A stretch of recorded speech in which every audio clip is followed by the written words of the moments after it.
Montana's only statewide sports talk show. Broadcast on 102.9 ESPN Radio for Western Montana and across the state on SWX Television. I like football!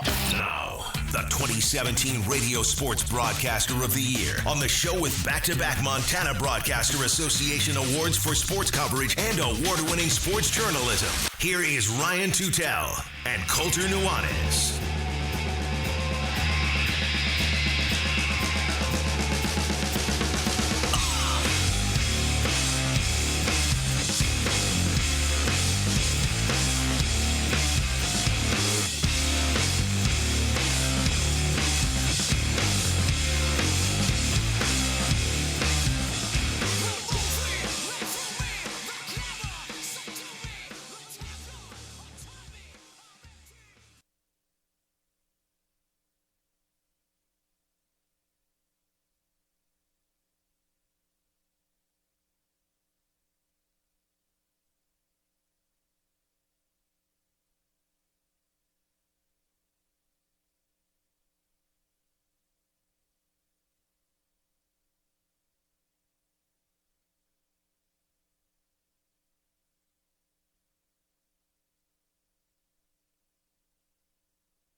And Cam has been able to get away with it because he's a. And he runs a 4.7. I mean, he's Ben Roethlisberger's size with running backs.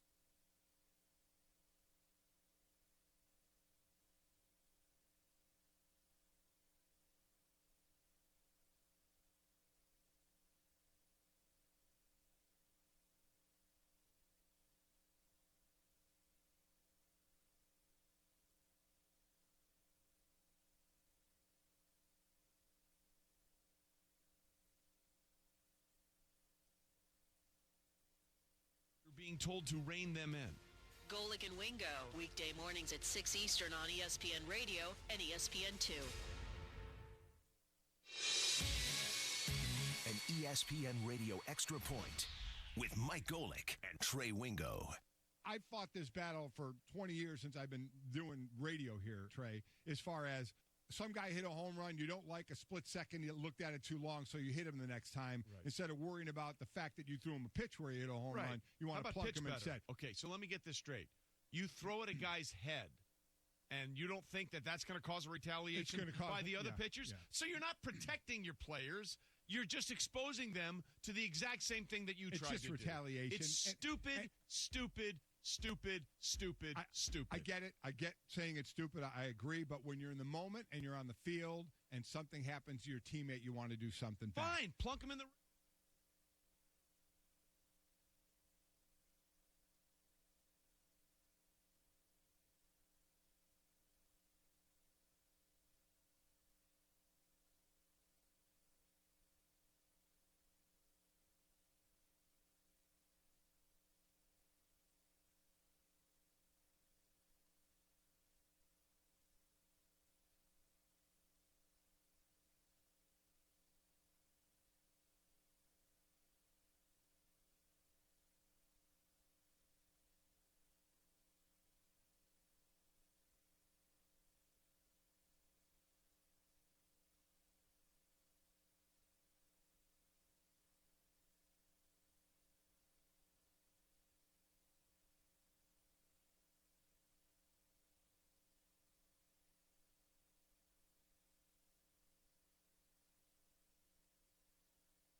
he's been great.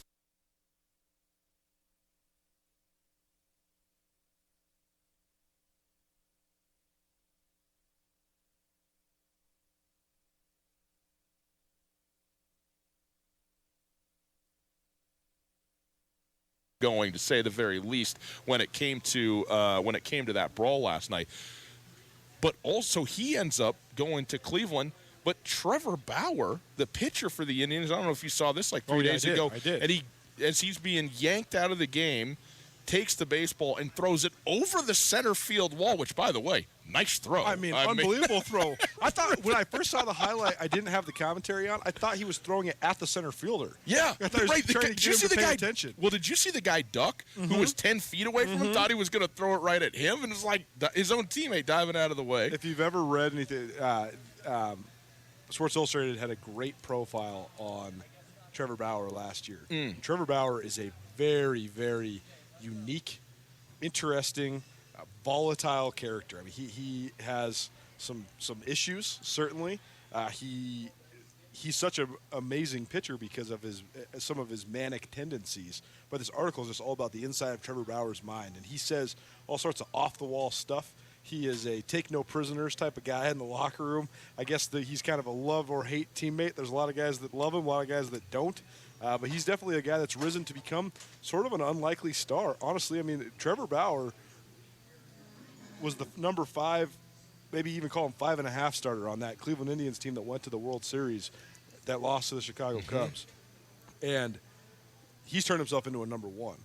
I mean, he's not the number 1 in Cleveland because they have Corey Kluber, who is one of the great pitchers in Major League Baseball right now. But Trevor Bauer's turned himself into their co-number 1. He was in the top 5 in the Cy Young voting last year. And this is why it's so amazing to me that he got traded and moved as part of the Puig deal to Cincinnati, of course, of all places. Right. And I just sit here and I wonder, when Terry Francona came to take him out, he wasn't throwing the baseball because he was being taken out. He had just given up a lead. They were up. Right, and I don't think he was actually going to get taken out until he threw the baseball over the fence. No. He was on his way. It was on his way. I think so. The direct reaction by Terry Francona was classic. He's like, "What are you doing?" Totally, and pointed at him like a little kid to go back. And you could see Bauer remorseful in the moment, going, my bad, shouldn't have done it, whatever. But I find it interesting that all of a sudden, I mean, I don't know if it's related to that, but here you go at the trade deadline, those two guys switching clubs. And, Trevor Bauer, like you said, a very good pitcher, has turned himself into a certainly, top of the rotation type of starter. And now he's no longer with Cleveland. And is Cleveland better having Puig instead of Bauer? I don't know. But certainly pieces moving around. Back to Puig for one moment. We always talk about just there's unwritten rules in every sport, but there's more, it seems, unwritten rules in baseball. You think so? The ways that you play the game, right? Like just maybe. Yesterday, this brawl. Devin Dietrich because they're all written in football. No doubt. The book will break the table in no football. Doubt. Yes. Derek Dietrich, middle infielder for the Reds, hits a 2-run home run in the second inning of this game, and it was on an inside pitch, and he kind of got the bat head around early, and he got a little bit lucky. But he was in the back of his stance, and then when he hit it and he saw it was going out, he just kind of leaned back and posed, and that's what started this whole thing. And that's what's so funny about the unwritten rules of baseball, because now all of a sudden the Pirates are trying so hard to throw at guys, they're throwing behind guys. Missing. Brett Bell's out the dugout just freaking out. Then all of a sudden there's the bench is clear. The bench is cleared 3 different times before the actual fight took place, and this has been brewing because they had a little bit of a scuffle last time. Regardless, back to the unwritten rules of the game, though, I think that Puig, he toes the line, if not stomps directly all over those unwritten rules. I think that most players in baseball would tell you, of all the guys in Major League Baseball, he plays the game the wrong way more than anybody. Yeah, maybe. And I don't know if I agree with that. I just think that's his reputation. That's what they say, yeah. But I also do think that when he is, like you said, when he's on, he's so spectacularly good. He's so much, when he's at his best, he's like Cespedes. They're very similar in their power hitting prowess. And, just how intimidating they are in the middle of the lineup. But he also, his base running errors, not only the loafing, but also just the fact that he's just unaware a lot of the times. That stuff just, I think, would drive a manager and drive any sort of franchise crazy. I'm an Indians guy. I like him being on the team, even though I do think he's a really volatile character because I think he's so interesting. I think he's good for baseball. we've been sitting here talking about Puig because, he's the Yasiel Puig and he's at the center of it. But it was really Amir Garrett that got the whole thing really going. Mm-hmm. And I'm going to give my man all the credit in the world. Usually the pitcher's the one getting charged generally from the plate by the hitter for whatever reason. He sat there. Well, I think he's being taken out of the game, or at least during he's getting talked to at least during the coach coming out there and everything. And I don't know what the ongoing conversation was that got going from or to the Pittsburgh bench, but I have never seen one person, to say nothing of a pitcher, charge an entire opponent dugout. And that's exactly what he did. And the first guy that he saw, whammo. And this is what I appreciate. I'm so tired of these brawls that aren't brawls. You know, enough with the chest bumping and everything. Let's get somebody in. Let's let it fly. You got to go over there yammering away. Put one in the kisser. You know what I mean? And that's exactly what Garrett did. So all the respect to the world to him for that. He's, you don't want kids brawling. Major League Baseball. Fight somebody, go fight them. You know what I mean? Go do it. My brother sent us the funniest message on Twitter when he sent us this. He said, "I'll just watch this part of the fight for the rest of my life." And then he said, "The full sprint, head bob, left hook." He said he didn't even sing that baby a song before he put him to sleep. It's such a good line. It's so true. He was there. Like you said, there was no intention of chesting up or pushing or talking some smack. Sprint, punch. That's it.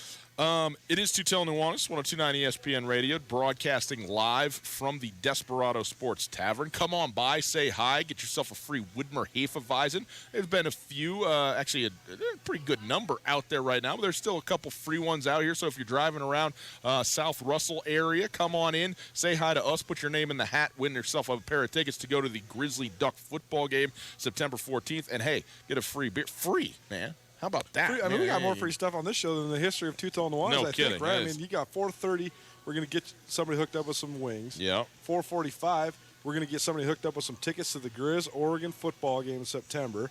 At 5, we're going to do a little bit of Name That Tune. We got Osprey tickets associated with it, and you could win tickets to the B-52s. And then 5:30, more wings.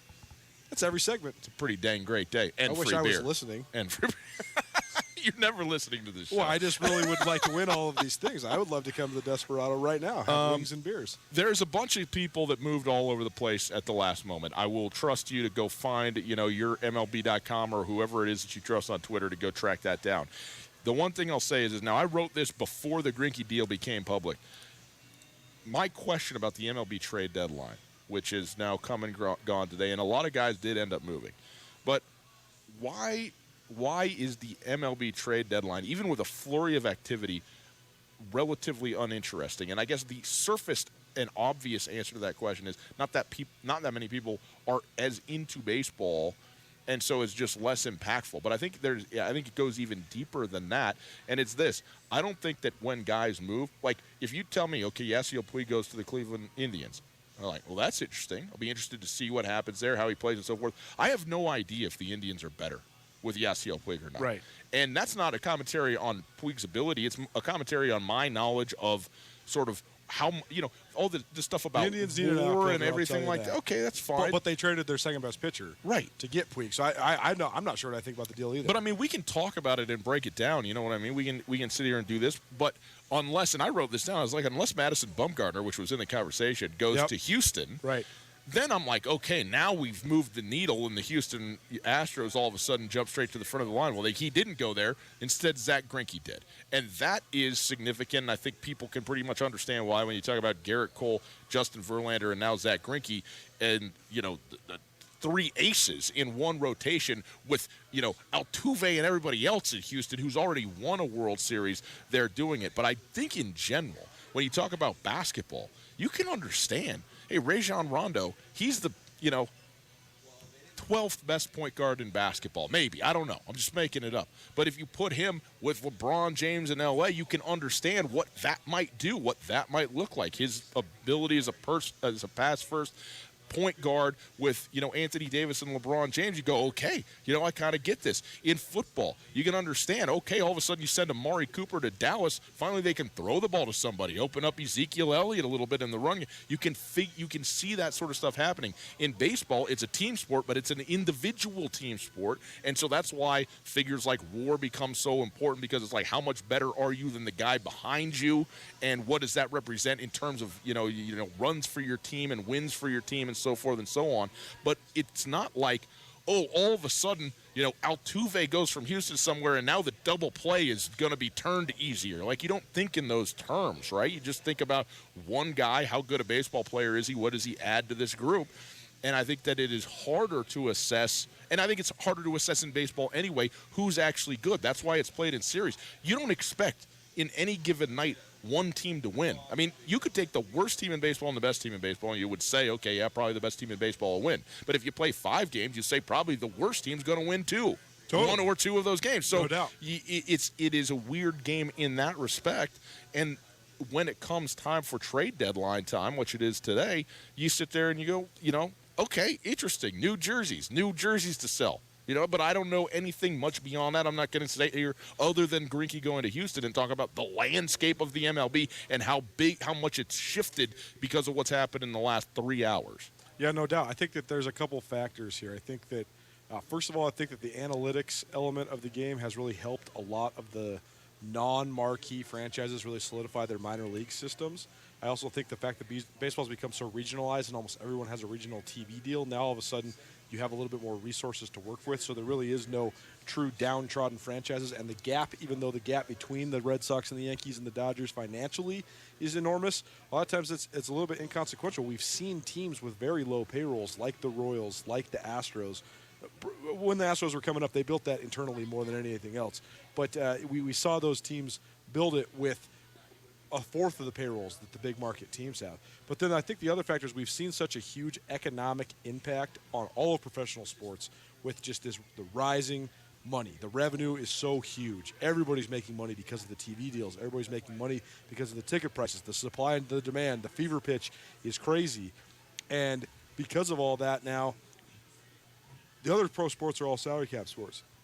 We've seen that have a huge influence, but it also makes it so that the disparity between the league minimum and the maximum salaries that guys can make. There's maximum contracts in the NFL and the NBA. Major League Baseball, if someone wanted to pay Bryce Harper $100 million a year, they could. If someone wanted to pay Mike Trout, if they want to give Mike Trout $1 billion contract, that could happen. Mm-hmm. It's not going to happen, but that could happen. Because of that, then, when you're making trades, so often if you're trading marquee headliner-type players, you're trading them for a glut of prospects.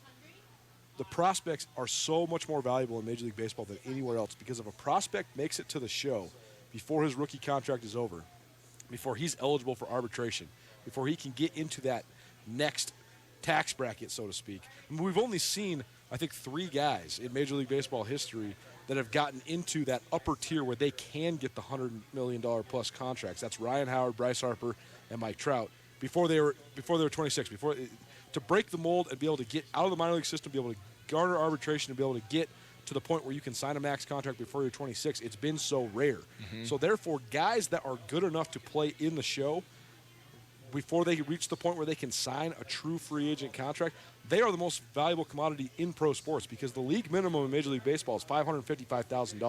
When you're comparing and contrasting that to what you have to pay for everyday position players now, you're talking about paying these guys 1/10, 1/20th sometimes of the money, and that's worth it. I mean, if you got a guy that can produce and start for you who's 23 years old, who's still on his rookie contract, and he's making the Major League minimum, having him compared to paying somebody in their mid-30s $30 million plus a year, the disparity is just so huge. And then the third reason I think that there's not as much exposure for it now is exactly that. Sometimes guys like Zach Greinke are getting traded for guys that aren't in the majors yet. We're not going to know what the trade. Right.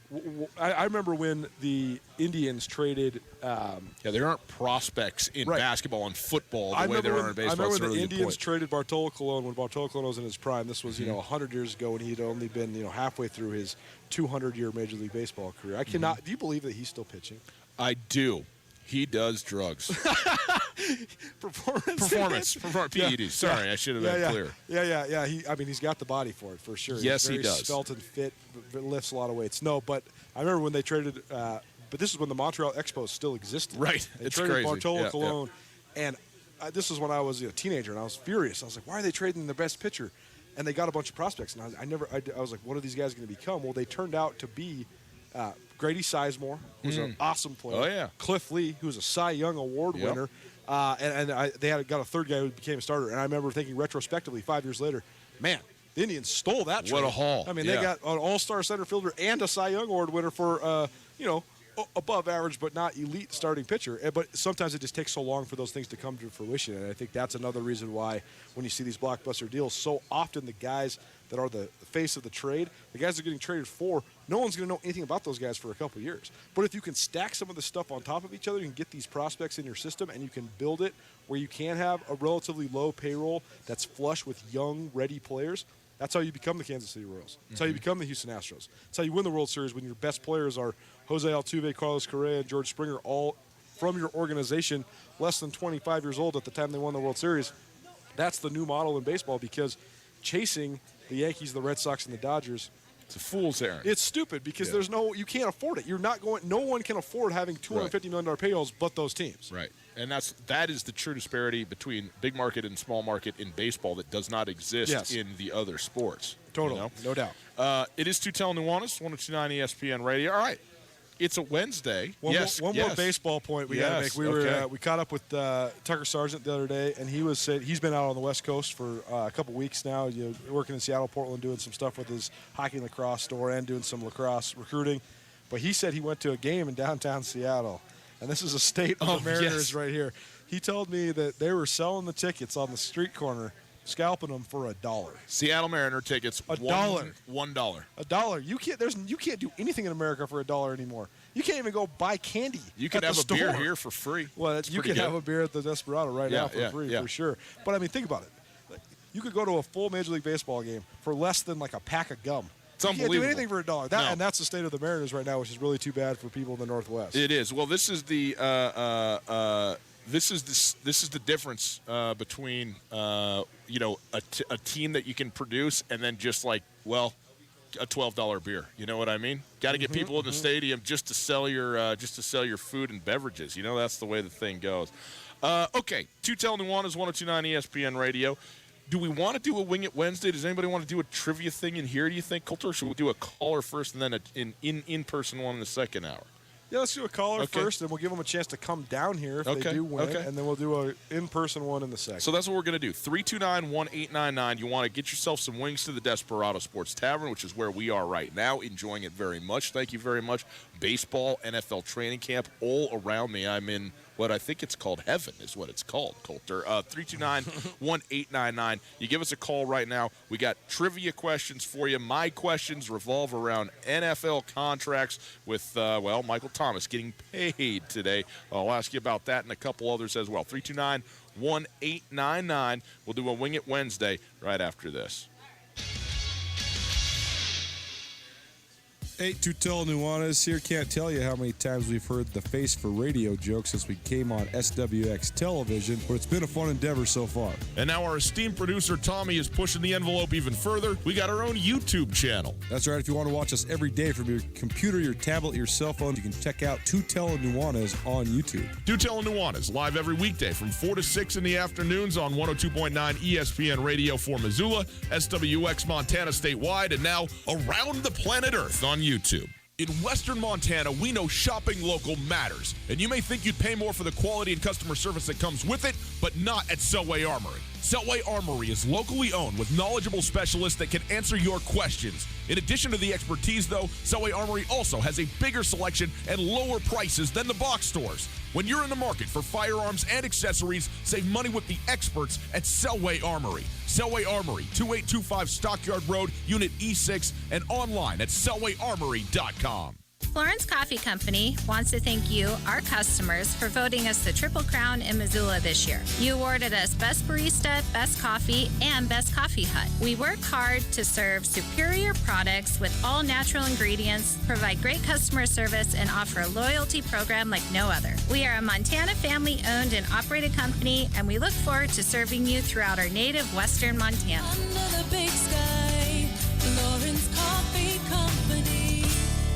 Hey folks, Ryan Tutel here with Josh from The Advocates. If you've been in a car accident and need help dealing with the insurance company, you should give The Advocates a call. It doesn't cost anything at all to call, and I'd be happy to talk with you about your situation. You don't want to have to be dealing with contacting the insurance companies and setting up your claim. We can do that for you from start to finish. We'll take the hassle out of the process so you can just focus on getting better. There you go, folks. If you've been injured in an accident, give Josh a call, 640-4444, or online at montanaadvocates.com. There are a lot of lawyers, but you deserve an advocate. You're a big league fan. You expect big league service. At the Desperado, you get exactly that. With 35 flat screens, ice-cold brews on tap, and Missoula's #1 wings, you're free to sit back and enjoy every pitch. This summer, make the Desperado your baseball home away from home. Cool off after work, relax on the weekends, soak in some great food and drinks, and watch your team make yet another great push for October. And hey, if yours can't do it, there's plenty of other teams and fun to go around at the Desperado Sports Tavern on South Russell across from the Y. Lithia Ford of Missoula is proud to announce the arrival of the all-new 2019 Ford Ranger. The 2019 Ford Ranger features best-in-class towing of up to 7,500 pounds, best-in-class payload over 1,800 pounds, and is rated the most fuel-efficient gas-powered pickup in America. If you're in the market for a mid-size pickup, look no further than the all-new Ford Ranger. Get yours today at Lithia Ford of Missoula.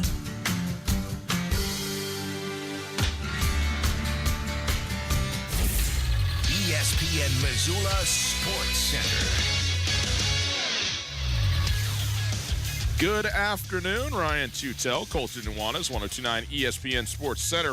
A total of 13 players from the Big Sky Conference landed on the Stats FCS preseason All-American team released Tuesday by the leading national outlet covering the football championship subdivision. The teams included 3 Montana State Bobcats and 1 Montana Grizzly. Highly decorated UM senior linebacker Dante Olson was the lone Big Sky defender to land on the first team as the 2018 Consensus All-American continues to marching towards a Consensus preseason All-American honor.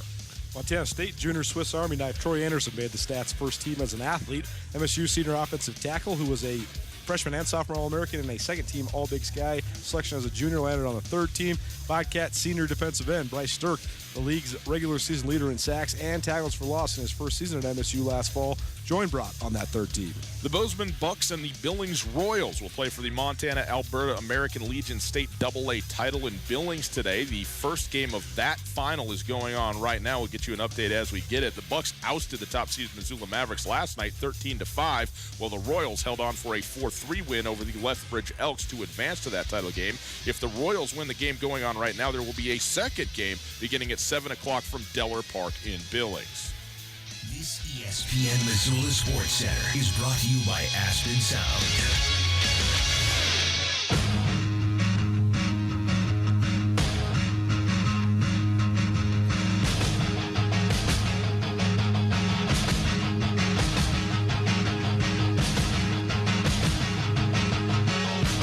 I mean, if you're going to have a Wednesday show from the Desperado, you got to have the Beastie Boys. You know, I mean, it seems like it's just a requisite. It is Tutel and Nuanez, 102.9 ESPN Radio, getting ready for a Wing It Wednesday. We are broadcasting from the Desperado Sports Tavern. Come on down, say hello. We're going to be pulling tickets to the Grizzly Oregon Duck football game here in just a matter of minutes. You can still put your name in the box. It must be present to win, so you got to come down here and get the tickets, okay? That's the deal on this thing. We'll be pulling those here in a little bit. We are also broadcasting through the Kurtz Polaris Studios. Today is the last day of the month. You might have noticed that. It's the 31st of July. It also is the last day of Kurt's 30th birthday anniversary sale, which they are offering you 30% off. That's right, 30% off MSRP on select parts and accessories with the purchase of any new Polaris off-road vehicle, Husqvarna and Beta dirt bike, or any Crest pontoon boat. Some restrictions apply. See Kurtz for details. Get to Kurtz Polaris in Missoula and Sealy today.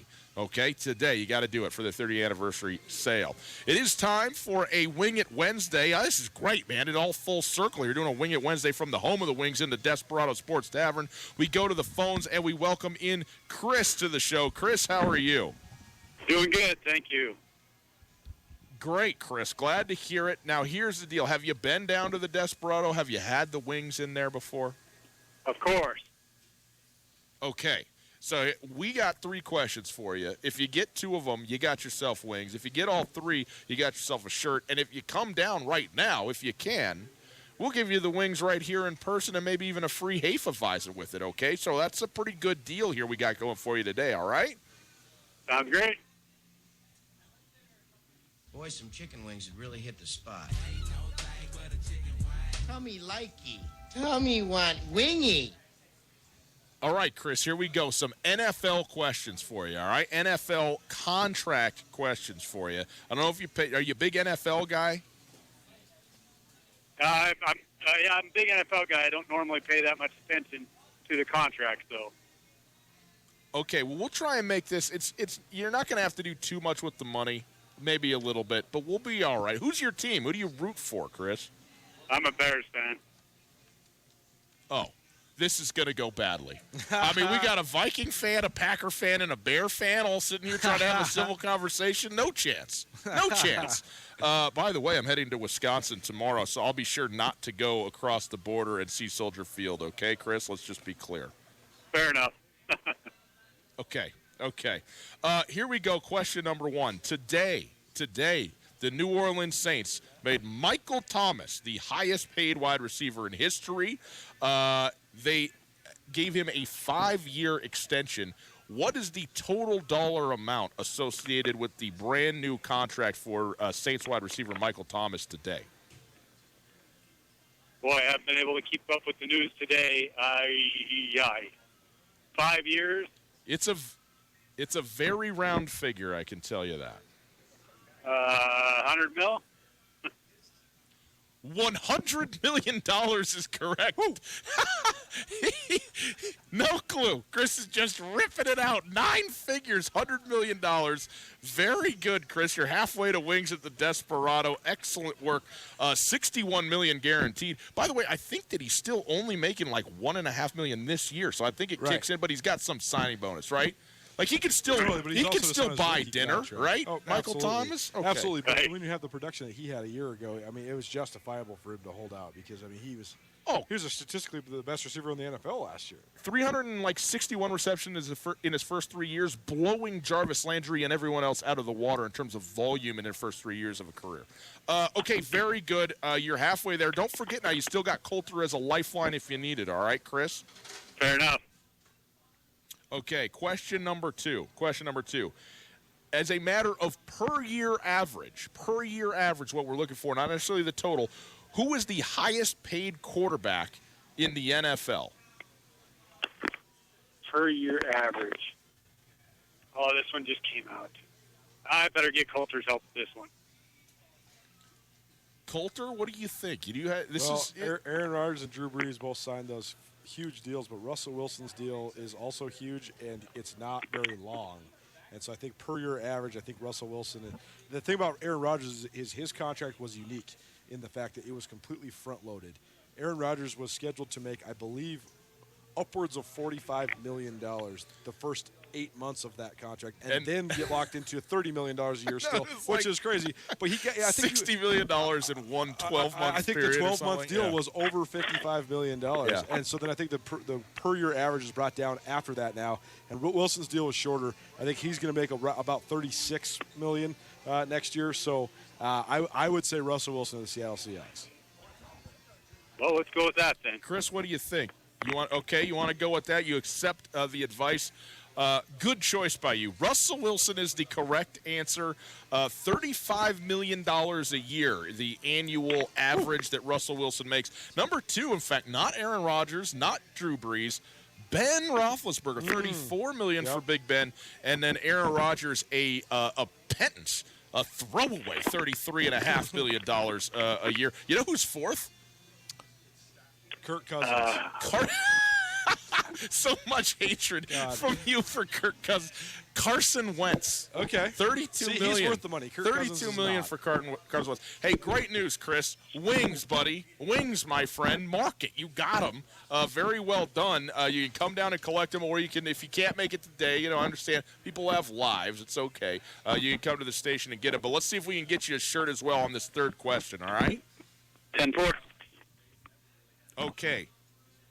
We're going back in time a little bit. John Elway. You heard of John Elway? He was pretty good at one stage. Yeah.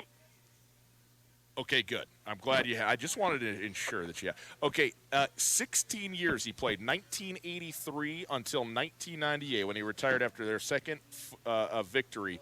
In 16 years, to the nearest $10 million, how much money did John Elway earn from football total over 16 years? To the nearest $10 million.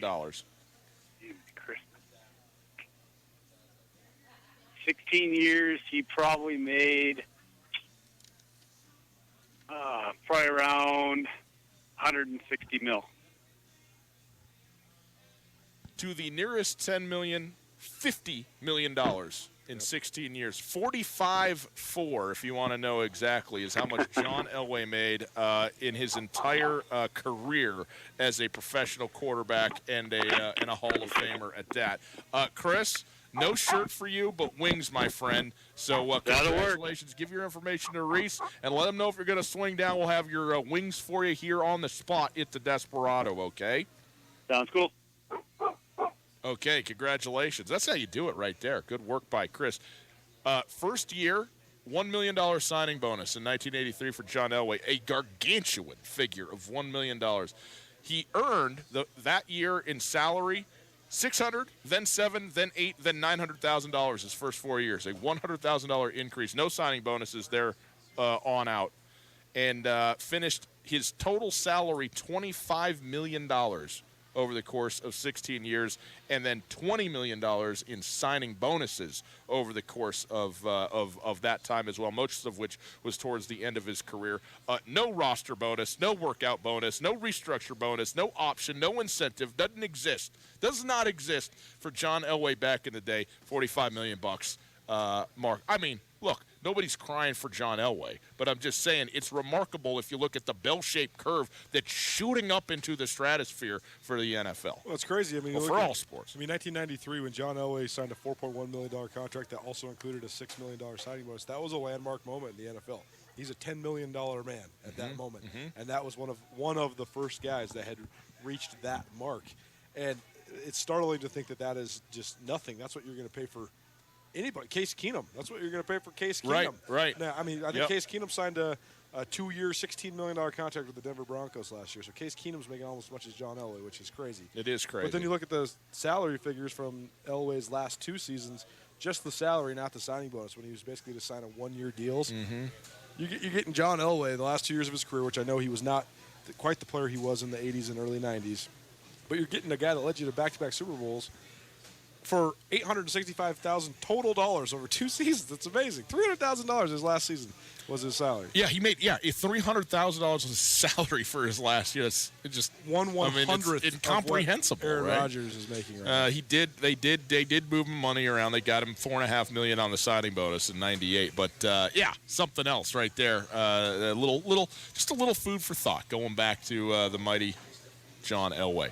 It is Tutel Nuanez, 102.9 ESPN Radio. We are live on location at the Desperado Sports Tavern. Come down, starting to fill up. Got some darts players, got some guys sitting around enjoying a couple of Hefeweizens, and we also got ourselves Cliff Cook and Mike Anderson from your Missoula Bruins Hockey Club going to be in here, sit here with us and talk to us about a little bit of hockey and getting ready for the Bruins season and also some homestays and all that. It'll be our Coach's Corner right after this. And then we are going to pick in the next segment, okay? We are going to pick tickets to go to the Duck football game against the Montana Grizzlies. You want to go to Eugene, see Oregon play the University of Montana? Come down right now to the Desperado. Got to be here. Got to be here in person to win them. You put your name in the deal. You come on down. You hang out with us. You get your name picked. You're headed to Eugene to see the Grizzlies and the Ducks. We're going to do it right after this on ESPN Radio and SWX Montana Television. Canyon River Golf Club is a must for any golfer in western Montana. Tucked away in a spectacular setting along the Clark Fork River in East Missoula, Canyon River offers one of Montana's best championship golf experiences. And Canyon River is happy to announce their new fleet of golf carts, which include the Shark Experience, an interactive GPS giving dynamic distances and touchscreen interaction to help you play your best. Plus, with Bluetooth, radio, and surround sound, you can enjoy yourself between holes, too. Book online at CanyonRiverGolfClub.com. Missoula's best golf, Canyon River. Al Alpine Touch has mastered keeping your taste buds happy by spicing up anything you throw on the grill this summer. Now, let Alpine Touch keep your mouth watering whenever you want their new sunflower shooters. Their new jumbo sunflower seeds seasoned with Alpine Touch's world-famous all-purpose seasonings. And Alpine Touch sunflower shooters will be available all summer at every Osprey baseball home game. Available at retail locations around the state and online at alpinetouch.com. Alpine Touch, Montana's special spice.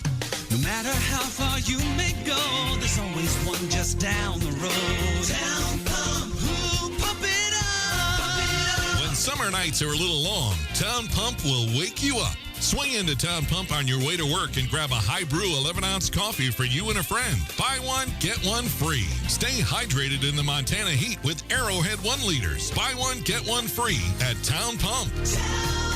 Right down the road. Pump it up. Oh, yeah. More bedrooms, a big yard, better commute. Whatever your reason to buy a new home, it's the right reason. In a tough housing market, the smartest thing you can do is pre-qualify for a loan before you start looking. Farmers State Bank makes it easier than ever to start the loan process with online checklists, forms, and calculators. Your dream home is out there. Get started today at farmersebank.com. Farmers State Bank, an equal housing lender and member FDIC.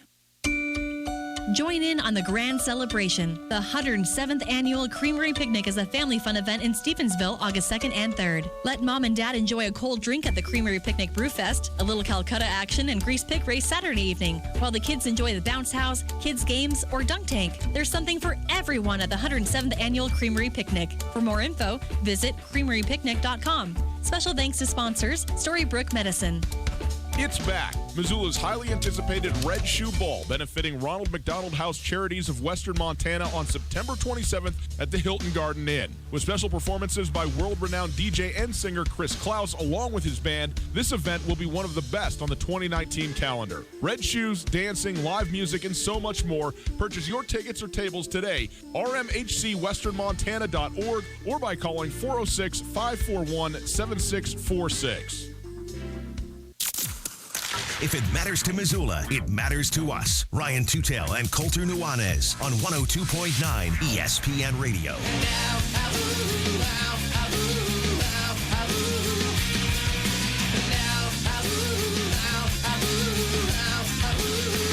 Welcome back, Tutel Nuanez, 102.9 ESPN Radio. That's WX Montana Television, live on location at the Desperado Sports Tavern, South Russell. About 10 minutes from now, we're going to pull names out of a box to send somebody to the Grizzly-Oregon football game. Get on down here. If you want to win them, you got to be here. And besides, you got to come hang out with us. I mean, what could be better than that? Talk about incentive. We are broadcasting through the Kurtz Polaris studios. July is Kurt's 30th birthday. It's the last day of July today, so that means today is the last day of this sale. And you get 30% off. That's right, 30% off MSRP on select parts and accessories with the purchase of any new Polaris off-road vehicle, Husqvarna and Beta dirt bike, or any Crest pontoon boat. Some restrictions apply. See Kurtz for details. Get to Kurtz Polaris in Missoula and Sealy today before close of business and get yourself the best deal of the year. We are happy now to have our Opportunity Bank Coaches Corner. We welcome in a couple of guys from the Missoula Bruins Hockey Club here locally, Cliff Cook and Mike Anderson. Mike, an old friend of the show, our NHL insider. How are you, man? Good to see you. I'm good. It's good to be back with a new show and just excited to be here. Absolutely. And Coach Cook, once again, good to see you as well. And people are going, well, why are you talking hockey when it's July the 31st? And I'll tell you why, because it's hockey, people. Then we're into it. This is what we're going to do. But also, this is interesting. We're about to pull tickets for this Grizzly-Oregon Duck football game. I know where you're going. September 14th, which is also what? September 14th is the Bruins home opener against the Bozeman Ice Dogs over at Glacier Ice Rink. There you go. So never too early to prepare. If you don't get your name pulled out of this box here, guess what? You're going to be just fine. You can go over to the GIR, Glacier Ice Rink, and watch the Bruins and Bozeman play. But also, between now and then, we got a lot of stuff to talk about. We'll do some homestay stuff, but talk to me, too, just about kind of the schedule and where does a team come from? Because I think that's something that people, at your level of hockey, what you're coaching, where do you find kids to come in and play? Yeah, I think people would be pretty surprised to hear where our team's coming from, even this year especially. I mean, we're close to having 11 states involved at this point. We're going to end up having anywhere between 4 and 6 guys from Colorado, 4 from Arizona, some guys from Washington, even as far away as Georgia, potentially Illinois, Minnesota. A coach from Texas. A coach from Texas. A coach from Minnesota. Yeah. We've got a couple of Canadian guys coming, potentially a third. We're just all over the map, and it's important for us to get that word out because there's a lot that goes along with that. Do you recruit? Do you find guys and call them and text them and say, hey, man, Missoula, that's where you want to be? Yeah, so recruiting is my first year really doing it full time, and it is really hard. Yeah.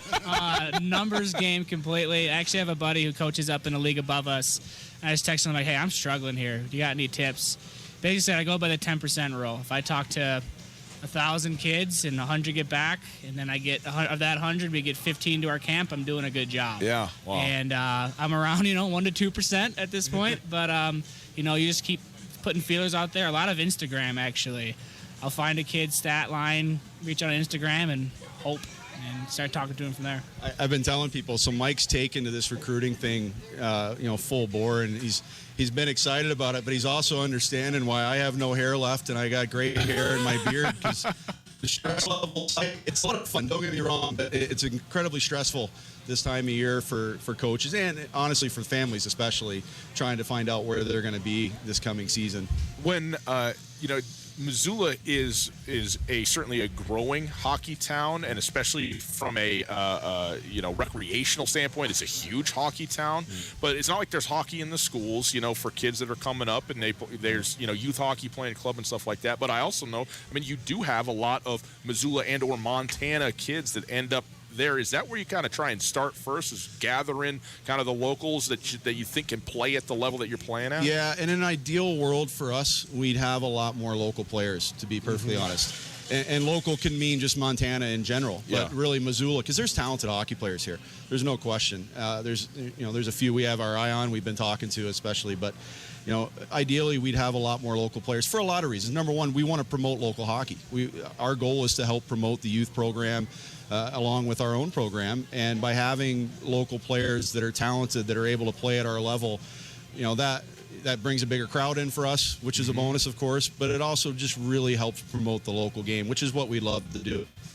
Monday, you guys release your schedule. You mentioned the opener. Anything else unique about the schedule, or anything you're looking forward to, anything you like, or anything special about it? We're still throwing some ideas around for fun promotion nights. The ones we know of are December, I believe it's 7th game. Our first game in December is going to be, it's one of our biggest events of the year. It's the teddy bear toss.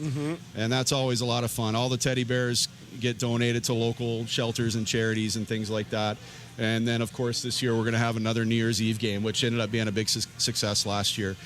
We were wondering how that was going to work out last year. It ended up being really good. Now, we did lose, but the outcome of the game wasn't ideal. But overall, it was a great event for us. Now, why is he looking at you, Mike? Like, what happened? Did you make a bad play call? What's going on here? I've never made a mistake in my life. Cliff Cook and Mike Anderson, the head coach and assistant coach, respectively, of the Missoula Bruins Hockey Club here in town. And, Mike, I know that, you've been a hockey guy your whole life growing up in Minnesota. You know a ton about the game, at every level and having played it and stuff like that. But what's been different to you about really integrating into, being on a coaching staff of a club? Well, before I moved out here, I coached a little bit of high school Yeah. in Minnesota, which is a great experience. Two guys I really respected who coached me in high school I got to work with, which was awesome. Then I got here and did some youth hockey, which was a culture shock for sure. Yeah. There's just not that ingrained There's knowledge. Not the baseline of it. Not the base knowledge of just certain things that are sort of unspoken rules and culture things, which is actually kind of refreshing out here because there's not that huge, there's only one way to do this, which is how hockey culture can be sometimes. But getting to work with Cliff, we actually met just over a year ago. Right here. Yeah. And I was very, very relieved that he was a normal guy who was in this for the right reasons. That's very debatable. Normal is a strong word, but just a guy who's in it for the right reasons, for the kids and development and pushing Montana kids especially, but kids from all over to where they want to be.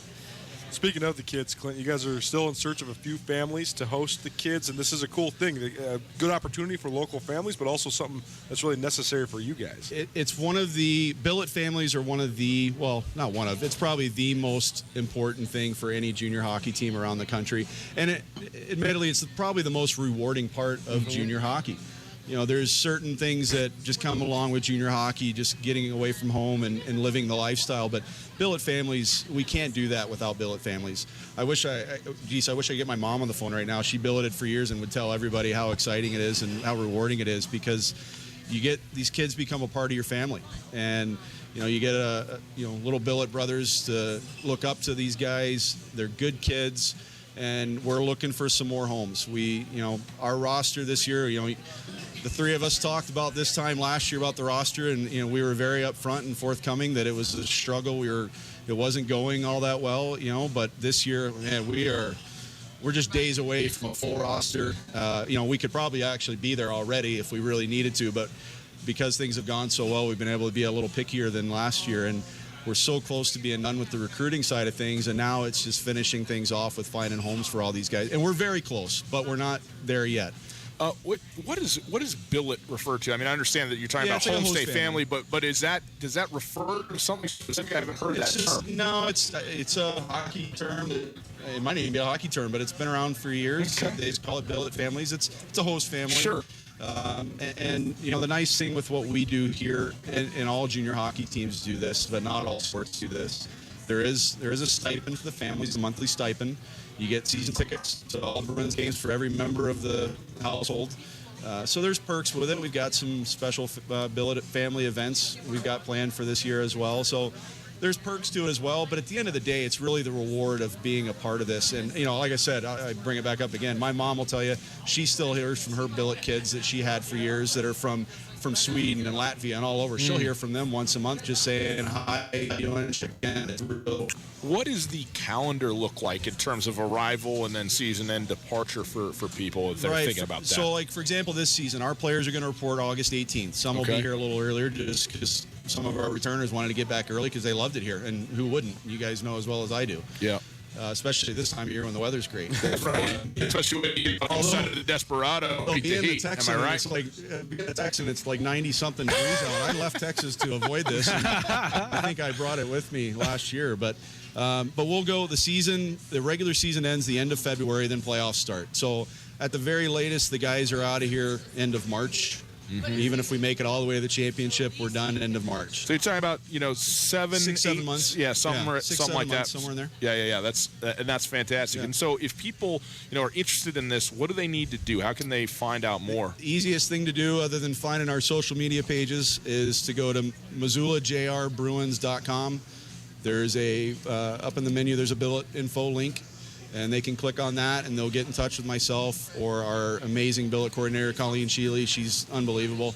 And like I said, we're still looking for a few more homes for players. And, it's really, I can't stress enough how rewarding it is for families and for the players. Yeah. They just become families for life. You can look up billeting online, and you'll find stories of NHL players who still talk to their junior host families. Well, I'll tell you what, it's such a cool thing. I'm always for, introduction of different cultures, whether it's going someplace or someplace coming here, and it could be a different culture by state. It could be international, and also the hockey culture as well, which is a fun one. I mean, to me, I've always thought that hockey represented kind of, the best, and just like, this is and we're not good people. We're not just looking for hockey families. It could be anybody. It could be anyone. Sure. In fact, we would encourage that. But the kid's going to bring a hocky culture in there. That doesn't mean he's going to drop the gloves in the kitchen, people. It's okay. It's going to be fun. Exactly right. Yeah. But no, that's really cool. You can find more information on our social media stuff too. I just put it on at 1029 ESPN on Twitter. We also have it on. And thank you guys for that. You guys have been great throughout this whole time about helping us with this. Well, we certainly are. It's so nice to have hockey in Missoula. That's not that you go to, that you watch, for those of us who don't really play it or would be playing at a recreational level, to have like a team, you got the Missoula Osprey over here, you got the Bruins playing hockey over here. It's great, and it takes you through in the local sports, man. It's the best. So go to the games, and also, get a stipend, have a night, but also a great kid coming in and taking care of him for a while and integrating into the family that way. This is our ESPN Coach's Corner with Cliff Cook and Mike Anderson. Guys, thanks so much for being here. Really appreciate it. Yeah, thanks for having us. Yeah, thank you very much. Opportunity Bank Coach's Corner brought to us by Opportunity Bank, your local bank, your opportunity. Okay, the time has come now. Do you guys want to stick around for this here, for the big I'm a little draw? torn. We're Grizz fans being here, but that's our home opener, too. Well, now, I'll say this. The plan is to have the Grizz-Ducks game on our big screen TV up in the Bruins Den at our game that night. So okay. So, and we're only sending 2 people. Well, I mean, it's only 2 people. So the other thousands of people come to our game. We'll find a way to get you in. All right, so here's the deal. We are going to pull the name out of the hat here. You got to be present to win. It is time to pull the name for the tickets to go to the Grizzly-Oregon Duck football game on September the 14th. So Cliff, why don't you do the honors here? Let me go ahead and mix this whole thing up. I've come to these events for 3 weeks now. I finally get to do this. Pretty good number of names in here. It's going to be classic. Pull the deal out of here. See what we get. Let's get one towards the bottom here. We'll see. There we go. Who in here's got their name in this deal? Glasses. Mike, you're going to have to help. Who's got their name? We got Don Green. Don Green. Do we have Don in here? Don? Don't see Don. Let's see here. Let's see. Okay. So here's what we're going to do. We're going to take a quick break. Hour 1 in the books. We'll give Don a call. We're going to give Don on about 10 minutes to get down here. Okay. So if you know Don, or if you're aware of who he is, you send him on down. And if not, we're going to pick another name here in about 10 minutes in the next segment. We are also going to do a Name That Tune for tickets to the B-52s. Good grace, we're giving everything away here. It's Tutel Nuanez from the Desperado. Back after this. Hey folks, it's Tutel Nuanez here, and guess what? Football season is upon us. You know what that means? For the second year in a row, the first hour of every week on Tutel Nuanez is the Montana Football Hour, 60 minutes dedicated to football across the Treasure State. And even outside the Treasure State as well. The first Montana Football Hour for 2019 broadcast from the Big Sky Kickoff in Spokane. Throughout the rest of 2019, we'll bring you the best in football coverage, whether it's the Bobcats, the Grizzlies, the Frontier Conference, or high school football in the great state of Montana. There is nothing better than football season. Coulter and I love it. We know that you love it, and we want to make sure we bring it to you. The coaches, the players, the games, the analysis, opinion, and information that makes football run across the state will be right here, 102.9 ESPN Radio, every Monday from 4 till 5. Be more than just a fan. Be an educated fan. Everything you'll ever need to know about football across the state of Montana will be delivered to you during the Montana Football Hour presented by Lithia Ford. At the Montana Club, our goal is to create a menu of mouth-watering food with variety to satisfy any craving. From the garden-fresh ingredients in our salads to our succulent, perfectly grilled Montana Club Angus steaks, we take pride in every detail that goes into preparing your food. Top off your meal with a premium cocktail, wine, or microbrew. Come as you are and satisfy your craving with our home-style breakfast, lunch, and dinner at the Montana Club on Brooks and North Reserve, Missoula. Canyon River Golf Club is a must for any golfer in western Montana. Tucked away in a spectacular setting along the Clark Fork River in East Missoula, Canyon River offers one of Montana's best championship golf experiences. And Canyon River is happy to announce their new fleet of golf carts, which include the Shark Experience, an interactive GPS giving dynamic distances and touchscreen interaction to help you play your best. Plus, with Bluetooth, radio, and surround sound, you can enjoy yourself between holes too. Book online at CanyonRiverGolfClub.com. Missoula's best golf, Canyon River. This is Mike Nugent with Berkshire Hathaway Home Services. Berkshire Hathaway provides Western Montana with full-time real estate professionals for you whenever you need us. Our reputation as the state's most knowledgeable and available real estate group has helped build unmatched trust in the Garden City and statewide. If you have been thinking of making a real estate move in the short or long term, give me a call. No pressure, no expectations. Just professional opinions and service at whatever pace you are comfortable with. Give me, Mike Nugent, a call today, 531-1802. And remember, every question is good to ask. Hey everybody, here with my good friend Josh from the Advocates Injury Law Firm. Josh, if I've been in an accident, how much is it going to cost me to hire you? Well, we take cases on a contingency fee. And what that means for you is that if you're hurt in an accident, we only get paid if you make a recovery. You'll never owe us anything out of pocket. What about the call for a consultation? That's not a problem. We don't charge anything for an initial consultation, so you have absolutely nothing to risk by calling us. If you're injured in a car accident, call the Advocates, 640-4444, or online at montanaadvocates.com. ESPN Radio for Western Montana, KKVU HD3 Stevensville, and 102.9 FM on K275BS Missoula. ESPN Missoula Sports Center.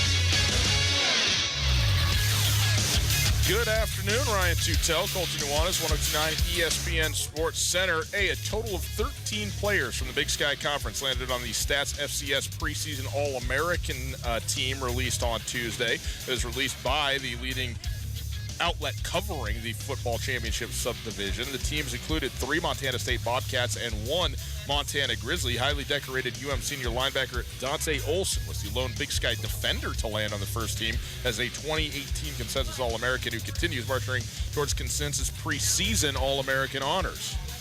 Montana State junior Swiss Army knife Troy Anderson made the Stats first team as an athlete. MSU senior offensive tackle Mitch Brott, he landed on the third team. And Bobcat senior defensive end Bryce Stirk, the league's regular season leader in sacks and tackles for loss in his first season at MSU last fall, joined Brott on the third team. The Bozeman Bucks and Billings Royals will play for the Montana-Alberta American League State AA title in Billings this afternoon. The Bucks ousted top-seeded Missoula 13-5 on Monday. The Royals held on for a 4-3 win over the Lethbridge Elks to advance to the state title game. If the Royals win Wednesday's game today, there will be a second game later on this evening from Deller Park in Billings. This ESPN Missoula Sports Center is brought to you by Aspen Sound.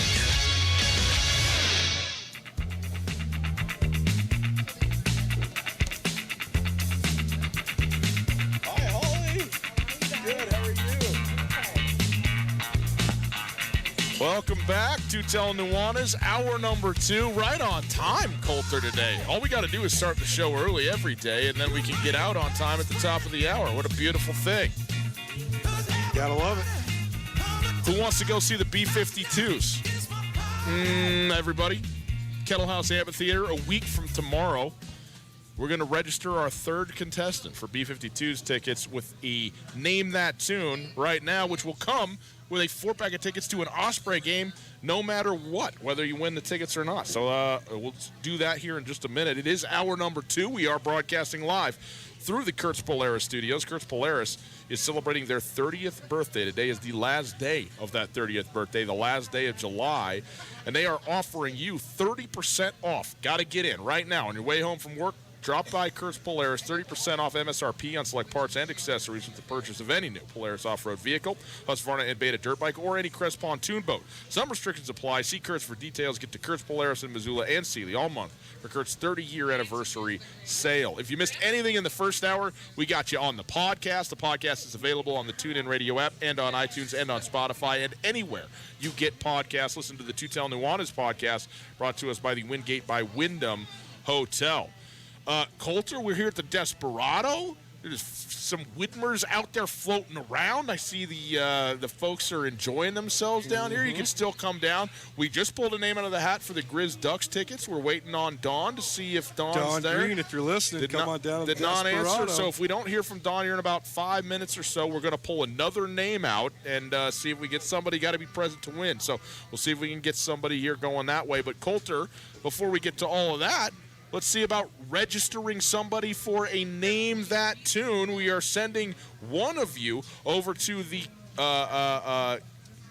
Kettle House Amphitheater a week from tomorrow to the Kettle House Amphitheater to see the B-52s.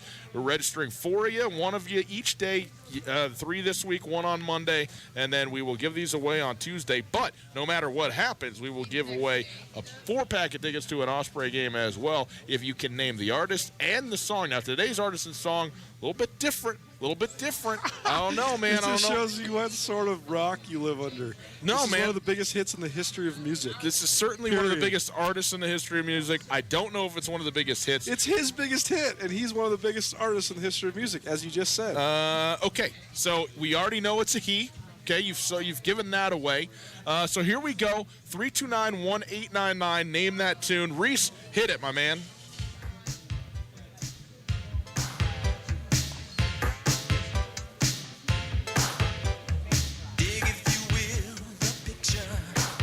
It is a very well-known song. It is a very well-known song. Who is singing that song? 329-1899, 329-1899. Give us a call. Name that tune. You will be one of 4 finalists to go see the B-52s at the Kettle House next week. So we got a caller on the line. Go ahead. Who do we got here? Give us your name. John. John? Yeah. Who do you have? Do you know who the artist is, and do you know what the name of the song is? Pretty sure. I mean, I'm 100% confident it's Prince, but I think it's Little Red Corvette. It is Prince. Say the name of the song again. Little Red Corvette. Coulter, is it Little Red Corvette? It is not. It is not Little Red Corvette. Do you have a second guess on the name of the song? When Doves Cry. It is When Doves Cry. I am giving it to him because here's the thing: knowing that it's Prince. Even now, I know that it's Prince. I would never in 100 years known the name of the song. So he gets When Doves Cry. John, congratulations. You got yourself a 4-pack of tickets to an upcoming Osprey game. And coming up here on Tuesday, we're going to pull a name out to go to that B-52s concert, okay? Awesome. Thanks, guys. You got it. Give your information to Reese. Congratulations to John. Where Doves Cry. When Doves Cry. When Doves Cry. Do doves cry? This is a phenomenon I was not familiar with. Prince had 4 number 1 hits in his epic career. This one was number 1 in the country for 8 weeks, which is a significant portion of time. Bruce Springsteen, consequently, never has had a number 1 hit, likely because the only song Bruce Springsteen's ever had that was in the top 3 or 4 range, Dancing in the Dark, was number 2 for the exact 8 weeks that When Doves Cry was number 1. Why do you know that? What do you mean? Why do I know anything? I mean, that's the right answer. Why do I know who the head coach of the Miami Dolphins is? I don't know. You just do. No, you don't. Who is it? Brian Flores. Dang, you do. Okay, hour number 2 coming at you. We got to talk about a couple of things. We discussed this a little bit earlier, but Michael Thomas, $100 million, Coulter, to Michael Thomas today. $61 million guaranteed. It's a 5-year extension, so obviously that works out to $20 million a year. Do you know how dead cap money works in the NFL? There's certain ways you can structure salaries. Like, for example, the Aaron Rodgers contract where he gets nearly $60 million the first 12 months of the contract. That's to avoid dead cap weight, because if you're getting paid up front, that doesn't actually take a cap hit. There's contracts that the more signing bonus you get, the less of a cap hit it's going to be for your team. Okay. Well, in any case, there's like $26 million in dead cap money on the books for the Saints next season. And so I don't know what this does or doesn't do as it pertains to that, but $61 million guaranteed on a 5-year extension for Michael Thomas. It keeps him in New Orleans, I believe, through 2024 is what I saw.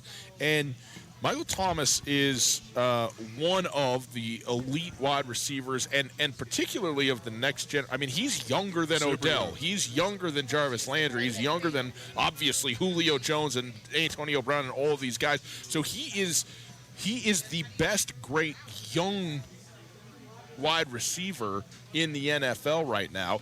Obviously, his rapport with Drew Brees, and how much longer is Drew Brees going to go, I don't know. Did he not throw for – I mean, he threw for 4,000 yards again last year, coming up on 5,000, I think, for Drew Brees again last season. 39.92 last year. What? 32 touchdowns. But that's because the Saints, they were, I think, 3rd in the NFL in rushing. I mean, they had Alvin Kamara and Mark Ingram combined for nearly 1,600 yards rushing as well. So, the Saints' offensive attack prolific. Here's my question, though. Is this money well spent? Is this money well spent? Because you got Alvin Kamara, you got to pay him for sure, right? I mean, this is the one situation, not the one, but sort of an odd situation where the running back is more valuable as an individual than the top wide receiver. I think in the NFL, it's maybe a bit of a toss-up, but I think usually people look at what running backs as expendable, as next guy up kind of thing. But Alvin Kamara, what he brings to this team is dynamic, and also moves into the passing game as well, which is significant, as far as that goes. But when you talk about, $100 million to a position player, to a wide receiver, I mean, that's tying up some cash now. I mean, they had never paid more than $10 million a year to anybody at any position that wasn't at any skill position that wasn't a quarterback. with the exception of Jimmy Graham. They gave him $10 million one time. Now they've doubled it. It's a very compelling question to me. Is this worth it? Because I think if you understand the nuances of the Saints offense, they play more skilled players and they get the ball into the hands of more skilled players than anybody in the NFL. Even with Alvin Kamara's great start to his career, he's still been a split carries type of guy. Even though he can be a first and third down back, he still often splits the playing time in the backfield. He did last year with Mark Ingram. He overtook Mark Ingram down the stretch, but still you're rotating a lot. But they've had such a long string of tight ends. They've had so many guys, including Josh Hill, Idaho State alum, who has really carved out a nice career there as a pass-catching tight end. But at one point they had Kobe Fleener and Ben Watson and Josh Hill as tight ends, so they rotate their tight ends a ton, and they rotate all their receivers a ton too, and they have a lot of gadget guys. I mean, Teddy Ginn is still making money in the NFL because he can take the top off. But the guy who doesn't come off the field for the Saints is Drew Brees and Michael Thomas. Yeah. And you can move Michael Thomas around. He can operate on the outside. He can operate on the inside. There's very few guys that can do that at an elite level. And I think when you run a style of offense like the Saints run, although they have been more prone to run the football lately, the last couple of years, there's still an air it out type of attack. And the thing about Michael Thomas is, I mean, last year he averaged 11.5 catches per game. I mean, that's a huge number. It's gigantic for a guy like Drew Brees to have him as a safety blanket. And I think that because he is 25, because he is an up and comer, because he is the best of the next generation, I do think you take the risk and do it, because I think you just can't afford to lose that guy. Because we talked about yesterday the window of NFL teams. The Saints' window is now. Drew Brees, I mean, he has to get this done right now. Yeah. 321 career catches, the most ever by far in the first 3 years of an NFL career. All right, Coulter, we have not heard from Dawn. It's time to pick another name out and see if we can get a winner here for Grizzly versus Oregon football tickets. Sending you out to Eugene, a pair of tickets to Eugene, Oregon. Go ahead, Coulter, pick a name out. Let's see what we got now. A lot of names in this thing. These things are getting stuffed. They are getting stuffed. We got Trent Laird. Trent. Do we have Trent sitting around in here anywhere? In here anywhere. Okay, looking around. Okay, we'll see if we can get Trent going. What are you gonna do? Your personal number there, Coulter? Well, I was gonna maybe text him. I don't know. All right, but I don't know if that's a cell phone number or not. Well, we don't know. Last one was a landline. We'll reach out to Trent, and we will put him on the clock as well. See what we can do about getting somebody out here to this Grizzly football game. And Coulter and I down here at the Desperado Sports Tavern, broadcasting here this afternoon. Coulter wanted to get into a little bit of stuff from. I almost said training camp from fall camp. It's not. They don't. Training camp's NFL. Fall camp, college football. That's how they do it. So you said, hey, let's talk about three things that we're keeping our eye on here in fall camp headed into the season. Because here's the thing: tomorrow and Friday, no telling Nuanez boys and girls. I know, dry your tears, please. Hold it together be strong for the rest of us. But we will be out. I will be out of town on vacation. I'll be coming back Tuesday. Coulter will be back with you on Monday. But we will not be here on Thursday and Friday. And what that means, by the next time we get together, Coulter, camp's going to be rolling. We're going to be in it. It's going to be happening. So said, hey, what are the three things we're looking for, going into camp? My number one thing, and look, I mean, sometimes the obvious thing just is the right thing to say. Who's playing quarterback at Montana State? Who's going to line up back there? I'll be interested to see, this is one of those interesting situations in which watching, Bauman and Rovig play and see who's the better of them is one thing, and the coaches will assess it, and we'll hear things as we go. I think also, just numerically, how much is Troy Anderson back there? Because I think that he's going to be at least some. Is he back there 10%? Is he back there not at all? Is he back there 50%? And I think that will be an indicator to me of kind of what they're thinking about, with him. Now, I would think at the front end of camp that most of that work is not going to go to him. That most of it's going to go to those two other guys. Try and see what do we have here right now. But as you get going and as you get further into it and you put, have more installations and so forth, now all of a sudden maybe 15 ends up back there a little bit more. So that's something I'm going to keep my eye on, not just the quarterback battle, but also the integration or not of Troy Anderson. The way the Bobcats do fall camp on Deitch Field, they have basically 4 full soccer field style grass fields, and they do it a very old school way with a very new age efficiency. A lot of times you go 1s versus 1s or 1s versus 2s, 2s versus 3s, and then the next group is up, and fast tempo rotate in and out. The Bobcats split the fields up, so a lot of times they're going 1s versus 1s and 2s versus 2s at the same time. Yeah. So you got some coaches over here, some coaches over here. Because of that, guys get a ton of reps. And I think that's going to be really advantageous for them as they try to decide this quarterback battle, mainly between the 2 leading candidates of Tucker Rovig and Casey Bauman. But on the other side of it, I'm so interested to see Montana State has now a roster that's flush with both talent and depth. It's the first time they've been in that situation since Jeff Choate took over. He's bemoaned the lack of depth pretty adamantly over the last 3 years. Now they have a bunch of guys who can play. When you're playing against your 2s, and you've got guys like Nolan Askelson and Michael Jobman, and maybe even Josh Hill if he returns from injury playing linebacker, and you have some other good players, guys like JoJo Henderson, playing as your number 2 safety. Those guys are given really, really good looks. It's not redshirt freshman meat squad type guys. So now all of a sudden you can operate at a high level, but does having 2 pretty green quarterbacks who are under a spotlight, under heavy pressure, affect the efficiency of camp? That was my number one thing that I'm going to watch. Is not just the quarterbacks, but just how does everything operate? Because now they have this roster where the way that they conduct fall camp with the split fields and everybody taking so many different reps, it's the way to accelerate the individual development on the roster.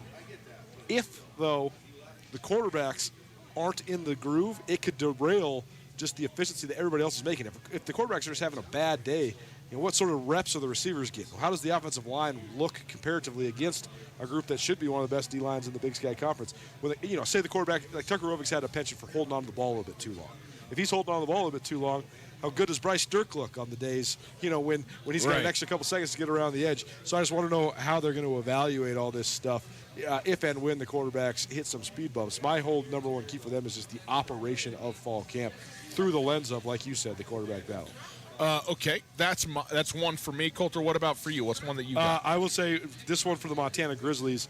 I think that the number one thing that I know my eyes will gravitate towards is the transfers. Montana brought in a ton of transfers during the off season. They brought in the big offensive guard from East Arizona College, who sounds like he is the absolute real deal. That could solidify the center of their offensive line, which could be huge for Montana. They brought in not 1, not 2, but 3 guys that they expect to play on the edge. I think that Mason Vineyard's measurables are tremendous. He's 6'5", 235 pounds. He ran a 10.900 meters in high school. He's long, he's lean. He looks like a Pac-12 defensive end, which he was at Washington State. Can he play? What is his level of engagement? What's his level of motor? The Barbosa kid from the North Carolina State. How does he fit into the mix? Can he play like he looks? Because he looks like a very physically formidable guy who should be able to make an impact right away. And then you talk about Ryder Rice. He's actually the most proven of those guys because he's produced at the collegiate level before. He was an All-American at Rocky Mountain College last year. And, 12.5 sacks in the Frontier. I don't think he's going to go out and be a double-digit sack guy in the Big Sky, but he's a guy that's not scared to play in games. He can produce. It's just a matter of how quickly can he learn how to produce, stepping up a level. That'll be interesting for me. And then, the cornerback transfers as well. They brought in 3 different corners. The Hemphill kid who sat out last year but was a part of the program probably is going to have an inside track there. But how do those corners push the returning starters like Darion Nash and like Justin Calhoun? I thought Nash and Calhoun were better than I thought they were going to be as converted wide receivers a year ago. They were competitive and they were pretty good, but they're not elite corners yet. Can the transfers either push them to become elite corners, or can the transfers take the spot? And either way, I think you're in a win-win situation, because then I think you upgrade not only your talent but also your depth on the outside. So I think that Montana has always had an influx of transfers, but Bobby Hauck, besides the transfer, Bobby Hauck had a small group of transfers he brought in the first time around that got in a lot of trouble off the field. That was very controversial. But in terms of just the operation in the locker room, I think Coach Hauck manages transfers drop-down transfers at the FCS level better than almost any coach I've seen, because Bobby Hauck recruits you to his program and then nothing is given. I've seen so many times, both since Coach Hauck left at Montana and since, during the Rob Ashe era at Montana State, where guys who transfer in, they have an air of entitlement, and the program lets them maintain that air of entitlement. Bobby Hauck does not. I've seen guys that have come in thinking they're going to start day one that didn't start ever, but then they earn their way onto the field. So it's not like a shoe-in, you're a for-sure starter if you're a transfer when you're playing in Bobby Hauck's program. And I'm just so interested to see how do these guys react, because a lot of times the transfers, even if that's emphasized to them in the recruiting process, even then sometimes they just think, hey, I played at Washington State. I played it at North Carolina State. I'm going to walk into Montana and start day one. Coach Hauck's never going to let you do that. Right. So I think that's going to be an interesting part to watch for Griswold camp. It is Tutel Nuanez, 102.9 ESPN Radio, SWX Montana Television, broadcasting live from the Desperado Sports Tavern. Come on down, hang out with us for a little while. We'd enjoy seeing you. One of the things, Colter, that I'm really interested in taking a look at, and I don't know how much we'll see in camp, but what's the running back situation for the University of Montana? Totally. You bring in Marcus Knight, who has got all the measurables that you want to see. I don't know what he looks like having the football. Obviously, Adam Eastwood coming up with Coach Hauck from San Diego State, got a ton of playing and was really kind of the bell cow last year for this team. Drew Turner rolls in as a redshirt freshman, from Kalispell, who's on the team, and then a couple other guys. How much Garrett Graves, going to be able to work in to the mix, and so there's a lot of dudes. And outside of Adam Eastwood, almost no playing time, nothing that we've seen particularly. And so where are we at with, that when it comes to this football team? Because, that's going to be a big part of it. Look, they're set at their receiver. They are solidifying the offensive line, but there's major question marks in terms of personnel. And again, I don't think people are really worried, will Montana be able to run the football or not from a running back standpoint, but is there going to be a guy who's going to be an elite breakout type of guy as opposed to, hey, we're just going to be able to run it here and there when we need to kind of deal? And what is that offense then going to look like? No doubt. Adam Eastwood was at camp last year. His ability to operate just in practice mode, like Bobby Hauck wants, was superior to almost everybody on the team, which makes sense since he came from a program where Coach Hauck was. Yeah. He was a little bit more familiar with the style. And I think that helped him leap to the top of the depth chart. But he also wasn't pushed that much because the incumbents on the Grizz roster, Jeremy Calhoun, his whole second, he was suspended and then hurt, and he was never really in the mix. Elijah Lee, for whatever reason, could not really break through to get himself in the mix either. And then there was not really much after that. And now at least the competition. I think if he puts himself into that competition, that's not a solidified thing yet, but it's definitely been talked about both inside and outside the program.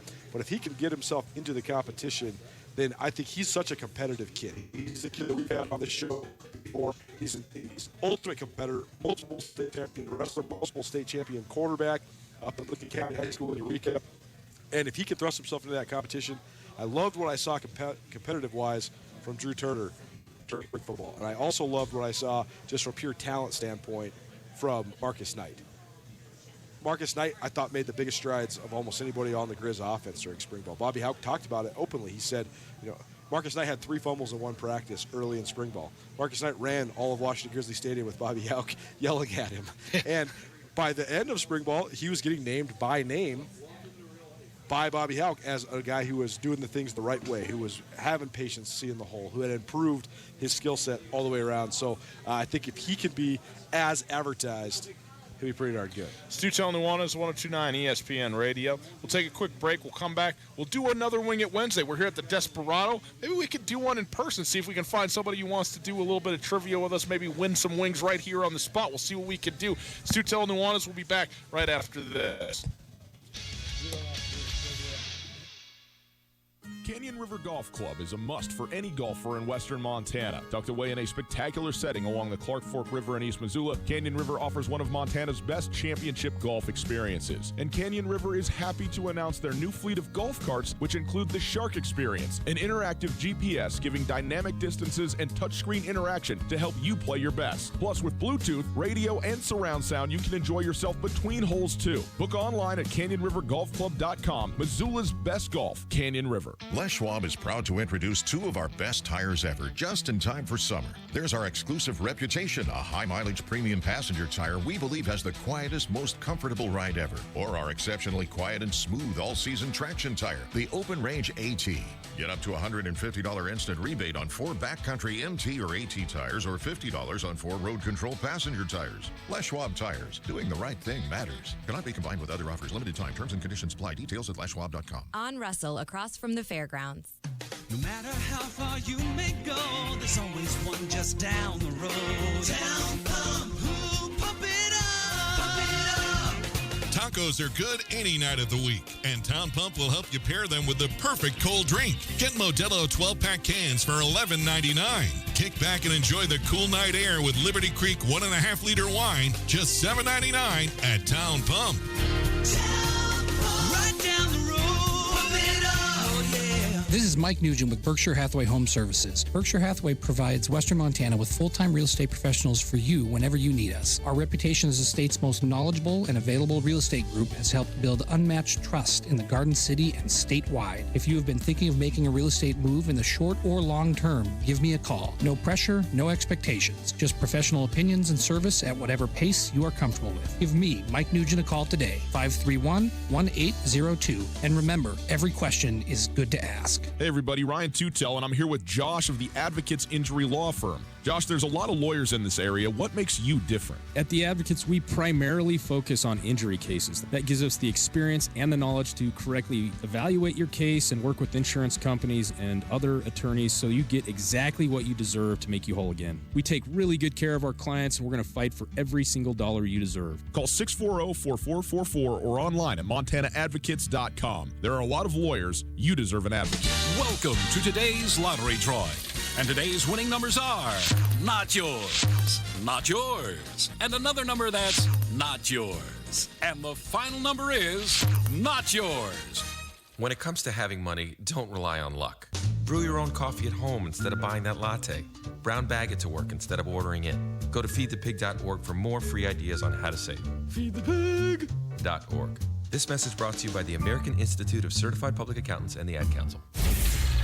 ESPN Missoula Sports Center.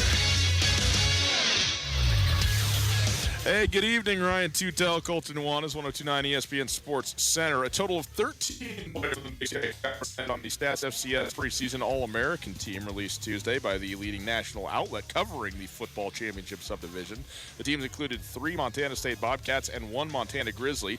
Highly decorated UM senior linebacker Dante Olson was the lone Big Sky defender to land on the first team as a 2018 consensus All-American. He continues to move, perhaps consensus preseason All-American is here. Montana State junior Swiss Army knife Troy Anderson made the Stats FCS All-American team as an athlete. MSU senior offensive tackle Mitch Brott, he landed on the 3rd team. And Bobcat senior defensive end Bryce Sturck, who led the Big Sky Conference in sacks and tackles for loss in his first season at MSU last fall, joins Brott on the 3rd team.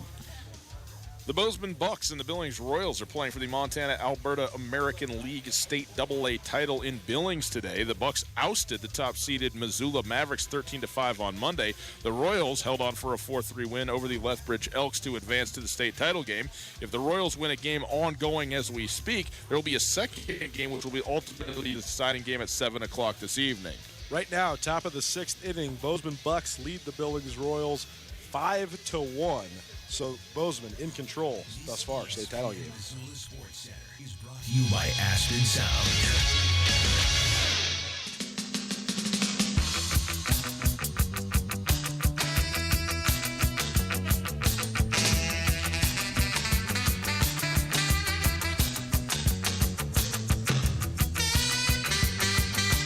This has never happened before, and this is why we came down to the Desperado today. My goodness, doing Wing It Wednesday with a live human being in person. Hi, Shane. Welcome to the show. How are you? Not too bad. How about yourself? Doing great. Thanks for being here. Yeah, it is Tutel Nuanez. We are down here at the Desperado, as mentioned. Hey, you're also normally in the Kurtz Polaris studios. We're at least sending the signal through there right now, and today is the last day of July, which also is the last day of their 30th anniversary sale. They're 30 years they've been in business. They're offering you 30% off. That's right, 30% off MSRP on select parts and accessories with the purchase of any new Polaris off-road vehicle, Husqvarna and Beta dirt bike, or any Crest pontoon boat. Some restrictions apply. Secrets for the details. Crest Polaris, Missoula, and Sealy today. Get in there for the big sale. All right. Coulter, it is time for Wing It Wednesday. We got Shane here on hand. Now, Shane, you've been sitting here. You've been wanting to get your name pulled out of the thing. We pulled a couple of names. You haven't gotten it. Did you get a free beverage, though, at least here? I did, and I think that might be a little bit of an unfair advantage for Coulter here. Give me a couple beers, and I might not think as well. Now it's not going to be as clear. Well, we'll see. We got the wings here for you for the Desperate. All you got to do is answer 3 questions. If you get 2 of them right, you got yourself the wings. If you get another one, you got yourself a shirt as well. And if you need help on any of them, Coulter, I am your lifeline because Coulter's asking the questions here. All right. All right. Shane, are you from Montana? That I am. Okay, so did you grow up in Missoula? I grew up in Ronan. Okay, so you lived in West Montana, so you're a big Grizz guy then probably, I'm assuming. Quite a bit, yeah. Okay, good. So we'll start out. We got 3 Big Sky Conference questions, 2 of them about the Grizz. So we'll start out first with name the former Montana Grizzlies safety from Libby, who was the last Big Sky Conference player to earn multiple Big Sky Conference Defensive Player of the Year awards. He was the Big Sky Conference Defensive Player of the Year in 1999 and 2001. A safety from Libby, Montana is the only guy in Big Sky Conference history to receive a Heisman Trophy vote. Was that Huntsberger? It is. Vince Huntsberger. Very good, Shane. Very well done. That is outstanding work. Now Dr. Vince Huntsberger. Is that right? He is a surgeon in Sandpoint, Idaho. Impressive. Lots of people go to school for 7 years. Coulter?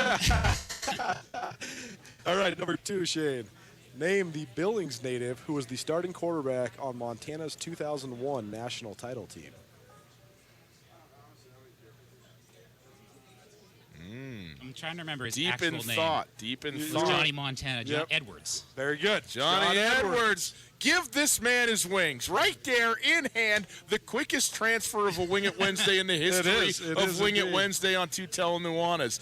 That is outstanding work here at the Desperado. Very well done. Did we bring we should have brought a shirt. Well, here's the thing. I'm going to give him that hat, too. Okay, you're going to get a hat. You're going to get a hat for sure. We'll see about a shirt, and we'll see what we got. Okay, question number 3, and you have a lifeline like you'll need it or like it would be useful anyways. All right, number 3. Since 2002, a total of 11 different Eastern Washington Eagles have won the Big Sky Conference Offensive Player of the Year. Give me 2. 2 former Eastern Washington players that were the Big Sky Conference Offensive Player of the Year. Of course, my brain's just going to go blank. You do have a lifeline. Cooper Kupp, absolutely. Cooper Kupp was, which is crazy, he was only, quote-unquote, 2-time Big Sky Conference Offensive Player. I voted for him 4 years in a row. Yeah, well, why not? Why not? He only caught, 416 passes. Yeah. So Cooper Kupp is 1. Can you give me one more? Every other guy that's won Big Sky Conference Player of the Year, save one, was a quarterback. So any of the quarterbacks, basically, in the last 15 years. I can see their faces. Sure. Help me out here, Ryan. How about Adams? Vernon Adams. How about VA? Vernon Adams. Big Play VA was the Big Sky Conference Offensive Player of the Year both 2013 and 2014. Give the man a hat. Love it. Do we have some coffee? Give him some coffee. Look at Stu. We brought an assistant down here. Stu, run over there and grab this man some coffee beans, would you? You're gonna get everything. Shane, excellent work, my man. Thanks for being here. Congratulations. Yeah, That's how you do it. Wednesday. That's how you do it on a Wing It Wednesday. You and I, we're going to listen to some Project 86 later, okay? We're going to keep the thing going. All right, that's what we're about. It is Tutel Nuanez, 102.9 ESPN Radio. Outstanding to be with you here on a Wednesday afternoon. We got to tell everybody to, that, again, just kind of reiterate what we got going on. Today's the last day of our work week, right? And it's not just because we're at the Desperado and said, nah, forget it. This is where we want to be for the next 4 days. We're actually got stuff going on. So you and I are going to be out of town the next couple of days. You will be back on Monday. I will be back on Tuesday. But we're going to wrap things up here. But we will on Monday do one more Name That Tune for tickets to the B-52s concert next week at the Kettle House Amphitheater. We will also be at Red's Bar next Thursday. So when you follow around the Tutel Nuanez summer tour around town, we'll be at Red's Bar downtown next Thursday afternoon from down there. So just want to, don't want you to get blindsided by anything on this whole deal. You know what I mean? Yeah. packed flush Montana Football Hour on Monday to lead off the show. I'll be in Bozeman checking out some fall camp there. They start a couple days earlier than the Grizz, and then I'll also hit Grizz camp for the first day there, so we'll have some stuff from both sides of the rivalry, both sides of the Continental Divide. And then also I'm hoping to lobby Regime Seabrook to come in because I do have a really interesting conversation I want to have with him. I have the honor now of voting in the Stats FCS poll, both the top 25 and for the Walter Payton and Buck Buchanan Awards, which, by the way, Troy Anderson on the Walter Payton Award watch list, despite the fact that he is slated as a defensive starter. We've never seen anything like this. If he gets on the Walter Payton and Buck Buchanan Award watch list, I will say with certainty that's the first time that this one player has ever been on the watch list for both awards simultaneously, ever. Yes. No question. Since I have a vote in this poll, I've been really researching some of the other leagues, and specifically the Ivy Leagues. The Ivy League does not play in the playoffs. They hardly ever play non-conference games against teams that don't have their quote-unquote academic standards. Brown played Cal Poly a couple of years ago. That was the first Big Sky team to ever play an Ivy League team, I believe. I know Montana State's tried to play Ivy League teams throughout the years. Yeah. I've never been able to really get them on the schedule. But all that said, there's a big debate over amongst sort of the guys that vote in the FCS poll, the FCS stats poll, whether Ivy League teams that aren't going to go to the playoffs deserve to be in the poll. Because last year, Princeton finished at number 11. But they're not a playoff team, and they don't play anybody besides the other Ivy League teams. So where are we at with this? The reason I think Regime Seabrook would be an interesting guy is he's an Ivy League guy, and he follows Ivy League football still very passionately. And so I asked him what he thought of it, and he said, I got to come in, and we got to talk about that on the show. So hopefully we can get him in there. Well, here's my take, and he can rip me on Monday if he wants to, but I don't see it. I think they should be in the poll because it's not as if they're taking a position in the playoff. It's not like their existence there in any way changes everything. I mean, to me, it's just, everybody's slotted up one. Would it matter if a team, like for instance, last year, Montana State was the 25th team in the nation, okay? And that, once you're on the poll, it carries some sway, like just to be listed on that thing. So that all of a sudden made the Cat Grizz football game a top 25 matchup, or at least one team in the top 25. And if you win that game, and say Montana wins that game, they've got to win over a top 25 team, which bolsters the roster. If you don't have, say, Princeton in there at 11, whatever team is number 26 could be slotted in there. And that would, that could in a scenario say, okay, well, now all of a sudden, a win over a top 25 team, or you made the poll, and that gets you more recognition. But by and large, I think that it's,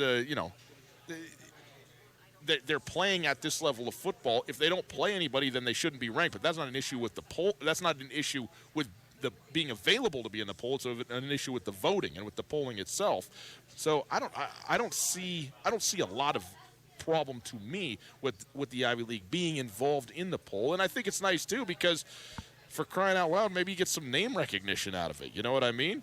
A lot of people don't know who, Monmouth is when it comes to football. Well, you probably know, who Harvard is, even if, Ryan Fitzpatrick, for crying out loud. Yeah, no doubt. It's an interesting debate. I think that the biggest point of contention is not necessarily them occupying places in the poll, even though they don't make the playoffs.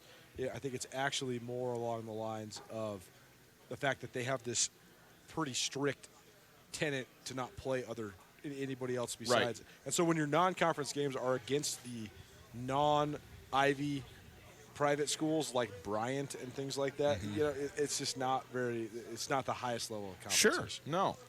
Interesting debate to have with Regime. Okay. The other thing, I want to talk more about some of these fall camp storylines. So let's take a break, and then we'll talk a little bit more about both Grizz and Bobcat football with fall camp just a couple days away. We'll take a quick break. We'll do that. We also got to talk about the Pioneer League All-Stars. All that coming up as we wrap up the show on a Wednesday afternoon. Back after this. When you need a bank to help ramp up your savings strategy, look to your local bank, Opportunity Bank of Montana.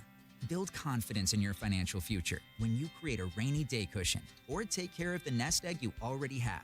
Opportunity Bank offers options from basic savings to money market accounts and certificates with competitive rates. There's nothing like the feeling of progress, so let's get started today. Come see us at Opportunity Bank of Montana, opportunitybank.com. Member FDIC. Les Schwab is proud to introduce two of our best tires ever, just in time for summer. There's our exclusive Reputation, a high-mileage premium passenger tire we believe has the quietest, most comfortable ride ever. Or our exceptionally quiet and smooth all-season traction tire, the Open Range AT. Get up to $150 instant rebate on 4 backcountry MT or AT tires, or $50 on 4 road control passenger tires. Les Schwab Tires. Doing the right thing matters. Cannot be combined with other offers. Limited time. Terms and conditions apply. Details at leschwab.com. On Russell, across from the fairgrounds. We ate a lot of steaks before we came up with the Montana Club's Private Reserve Cut Angus. It's as good a steak as you're going to get. Our Private Reserve Cut Angus is specially cut for us. And with our custom seasoning, it has a flavor that's absolutely incomparable. We're confident that it will satisfy the most discriminating steak customer for an unrivaled steak experience. Real Montana, real food. The Montana Club on Brooks and North Reserve, Missoula.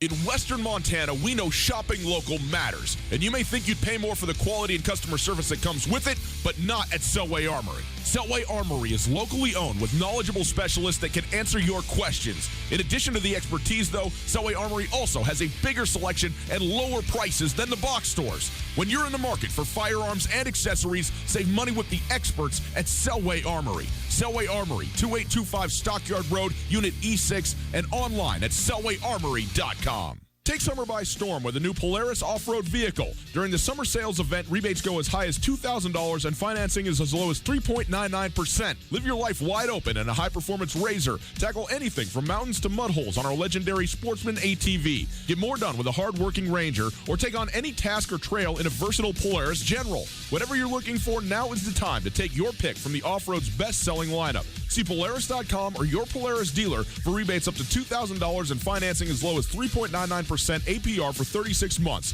during the Polaris Summer Sales Event at Kurtz Polaris, 2904 West Broadway in Missoula and Highway 83 in Sealy. July is Kurtz Polaris' 30th birthday, and they are celebrating with unprecedented savings on select parts and accessories with the purchase of a new Polaris off-road vehicle, Beta or Husqvarna dirt bike, or any of their new line of Crest pontoon boats. Go to Kurtz Polaris for details. Offers valid in U.S. on new 2015 through 2019 vehicles, subject to credit approval. Offers vary by model. See dealer for details. Always wear a helmet, never drink and ride.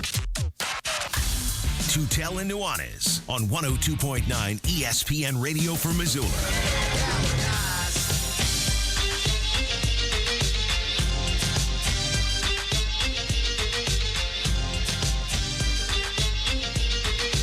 Welcome back to Tutel and Nuanez, 102.9 ESPN Radio. SWX Montana Television, live from the Desperado this afternoon. We are broadcasting through the Kurtz Polaris studios. Kurtz Polaris at 2904 West Broadway in Missoula, Highway 83 in Sealy, and time is running out because today is the last day to get 30% off MSRP on select parts and accessories for Kurtz Polaris 30th anniversary sale. That's right, their 30th birthday. You got to get down there.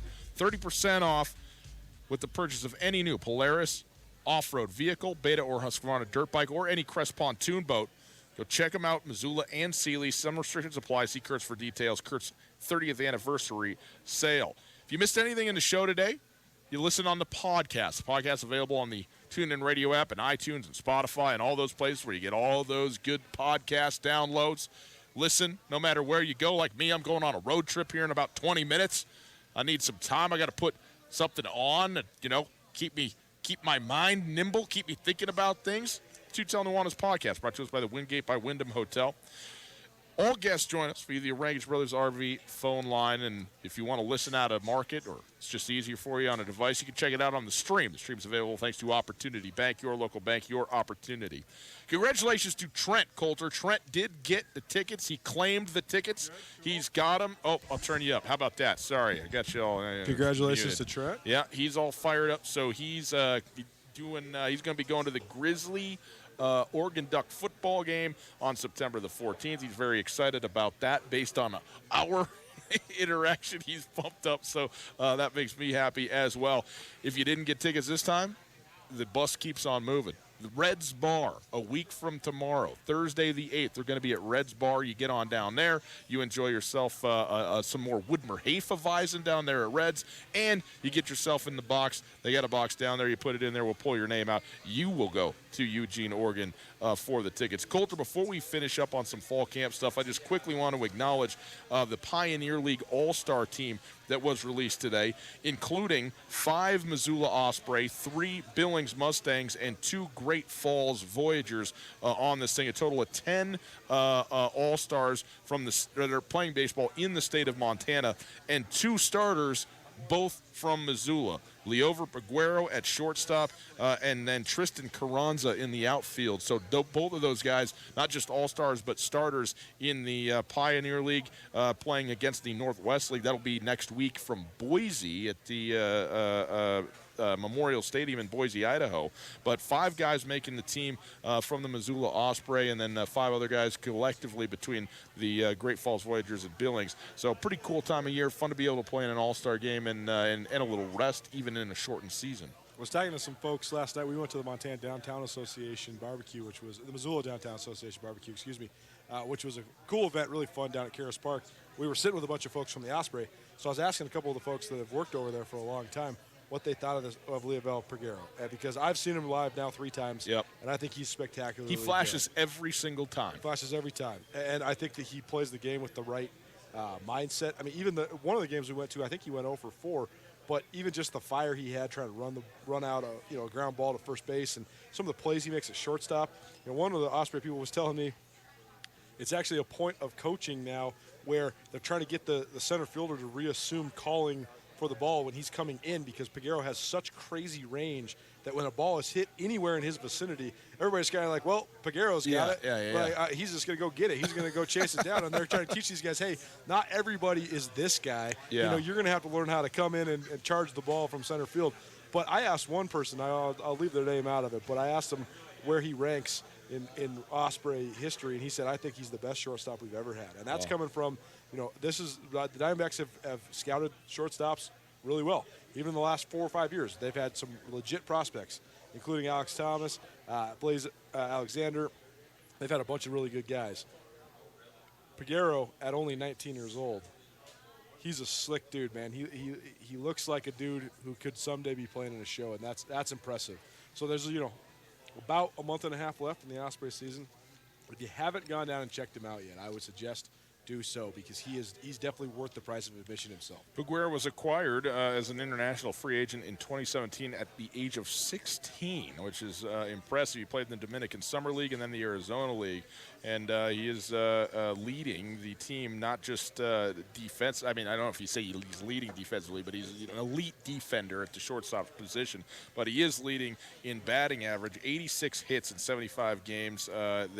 Last year in the Arizona League, he's also leading the team this year in batting average as well, the Missoula Osprey, and he's, as you said, worth the price of admission all day long. So that's congratulations to all those guys who are going to be going to Boise next week to play in the All-Star game. Certainly a feather in the cap. And, when you're talking about trying to move up, in a farm system, trying to get noticed, well, being on an all-star team, particularly a starter in an all-star game, it's a good way to get some recognition headed to that next level.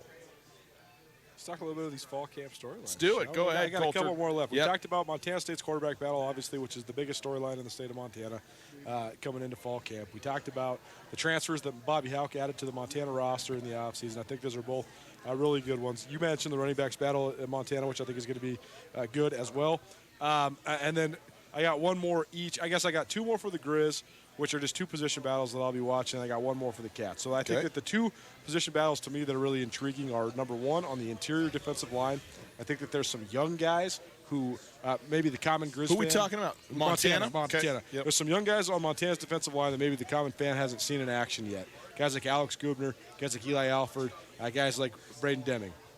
I think that if even just one of those guys can rise up and be good enough to start, then I think it reshuffles Montana's defensive line. I think you can move Jesse Sims then to strong end, and then I think you can play a variety of those transfer guys at the other edge spot, along with also R.J. Nelson and Jed Nagler. And then all of a sudden maybe you have 5 different edge guys.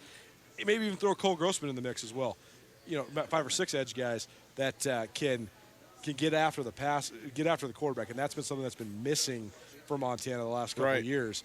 So I think that there's a domino effect that could happen if they could get production from those interior guys. I think the other battle that's intriguing is at safety. Robbie Houck is certainly solidified as kind of the one high safety that they run in their scheme. For sure. But I think that the other side, there's some talented guys there. You know, Gavin Robertson took some reps there.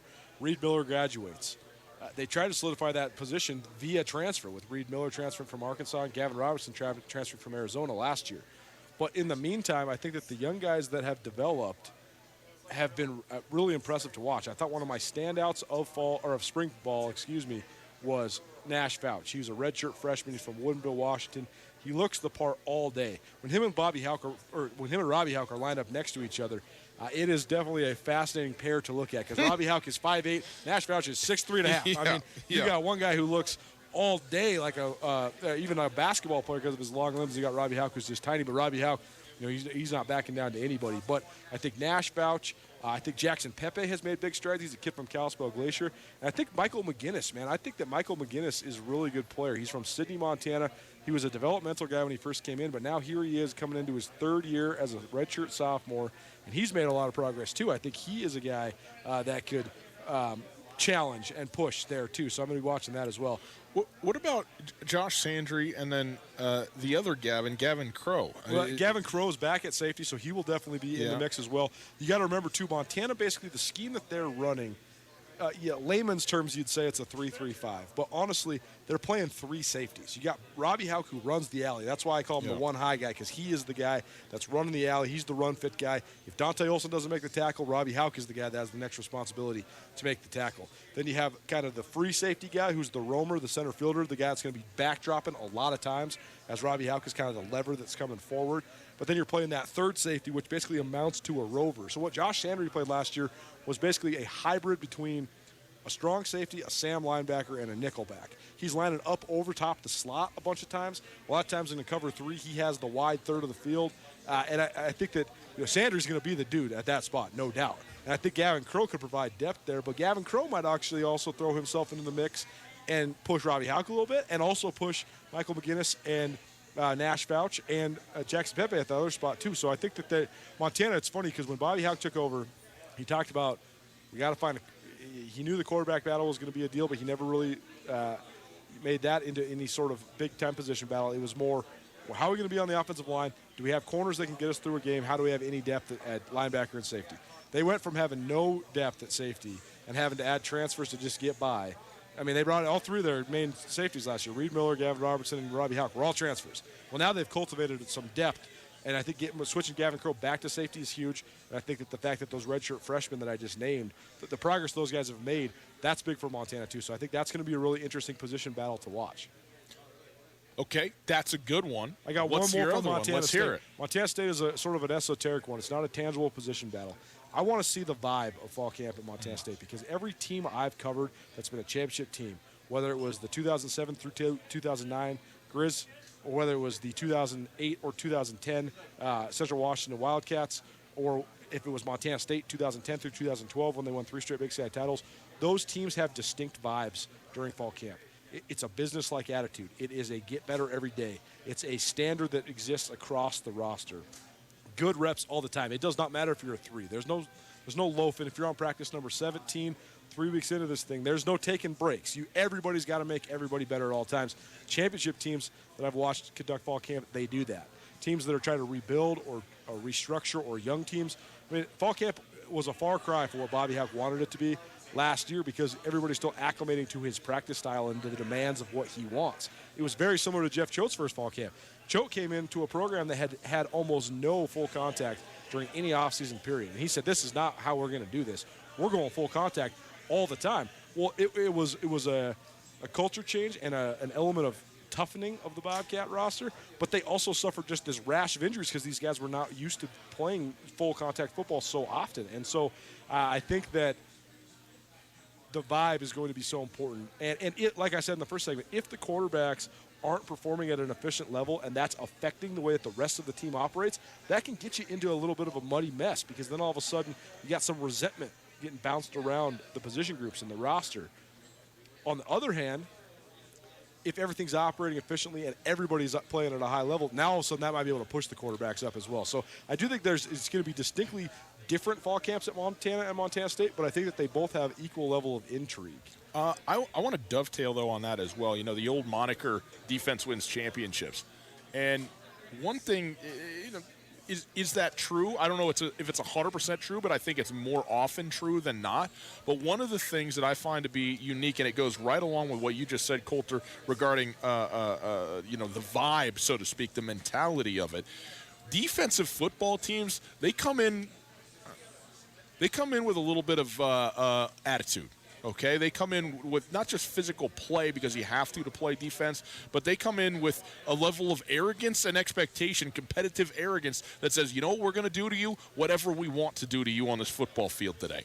And that translates, when you've built the program around that translates into practice, into camp, and all of that kind of thing. When you talk about championship types of clubs or teams with expectations, which Montana State now has, it's different when it's built around a great offense. We're going to go out and we're going to score a whole bunch of points and do everything like that. The attitude is just different.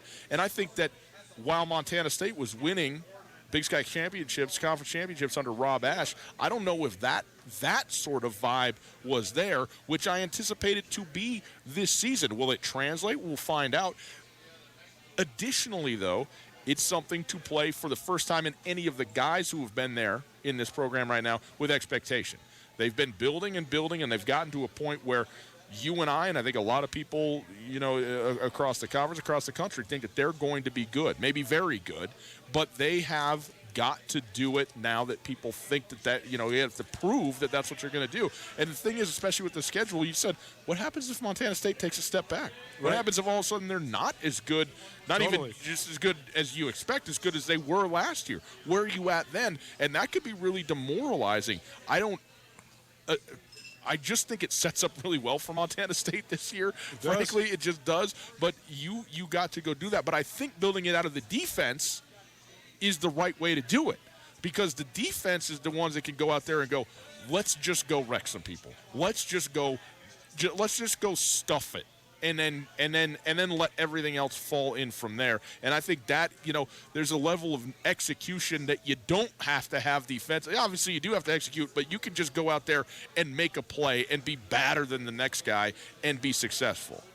No doubt. It'll be fascinating to cover on both sides as we lead up to the 2019 season. Quick update for you before we get you out of here. And before our week's end. Look out now. This is basically like the last couple days before school starts for me. I got to go back to school. I'm starting on Friday, so this is it. But quick update from the State Legion baseball tournament in Billings. The Bozeman Bucks, the first AA title for the Bucks since 2007. They are a 6-1 victor over the Billings Royals. That's the first non-Missoula or Billings team since 2007 to win the Class AA Legion Baseball Championship in Montana. So congratulations to the Bozeman Bucks, a historic win for them, and sort of a changing of the guard at the Class AA level. Yeah, for Legion baseball. 12 years since it's gotten out of Missoula or Billings, and Missoula went into that tournament as the number one team. Number one seed. But that's baseball for you. So congratulations to Bozeman. Didn't even have to get into the nightcap, Colter. Didn't even have to get into the prove-it game. They went and got the thing done. We're clearly the best team in this tournament over there in Billings, by the way. It was played at Deller Park, so that's a big win for them. Well, as Colter alluded to, again, if you weren't with us before, but this is the last show of the week here for Tutel Nuanez. We are out. I am 1 minute away from starting driving west on I-90. If I go west on I-90, I'm really messing myself up. I got no idea.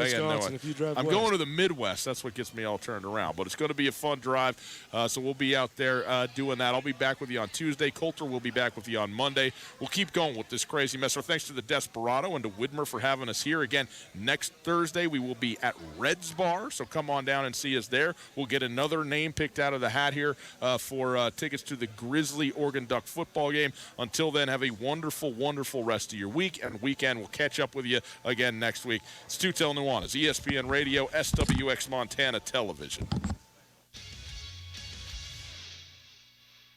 Garden City Paint and Glass in Missoula is like your paint doctor. They take the pain out of painting. Don't trust your home to anything less than professional PPG paints from Garden City Paint and Glass. Go to visualizecolors.com. Scan in your room photo to see what color combinations will look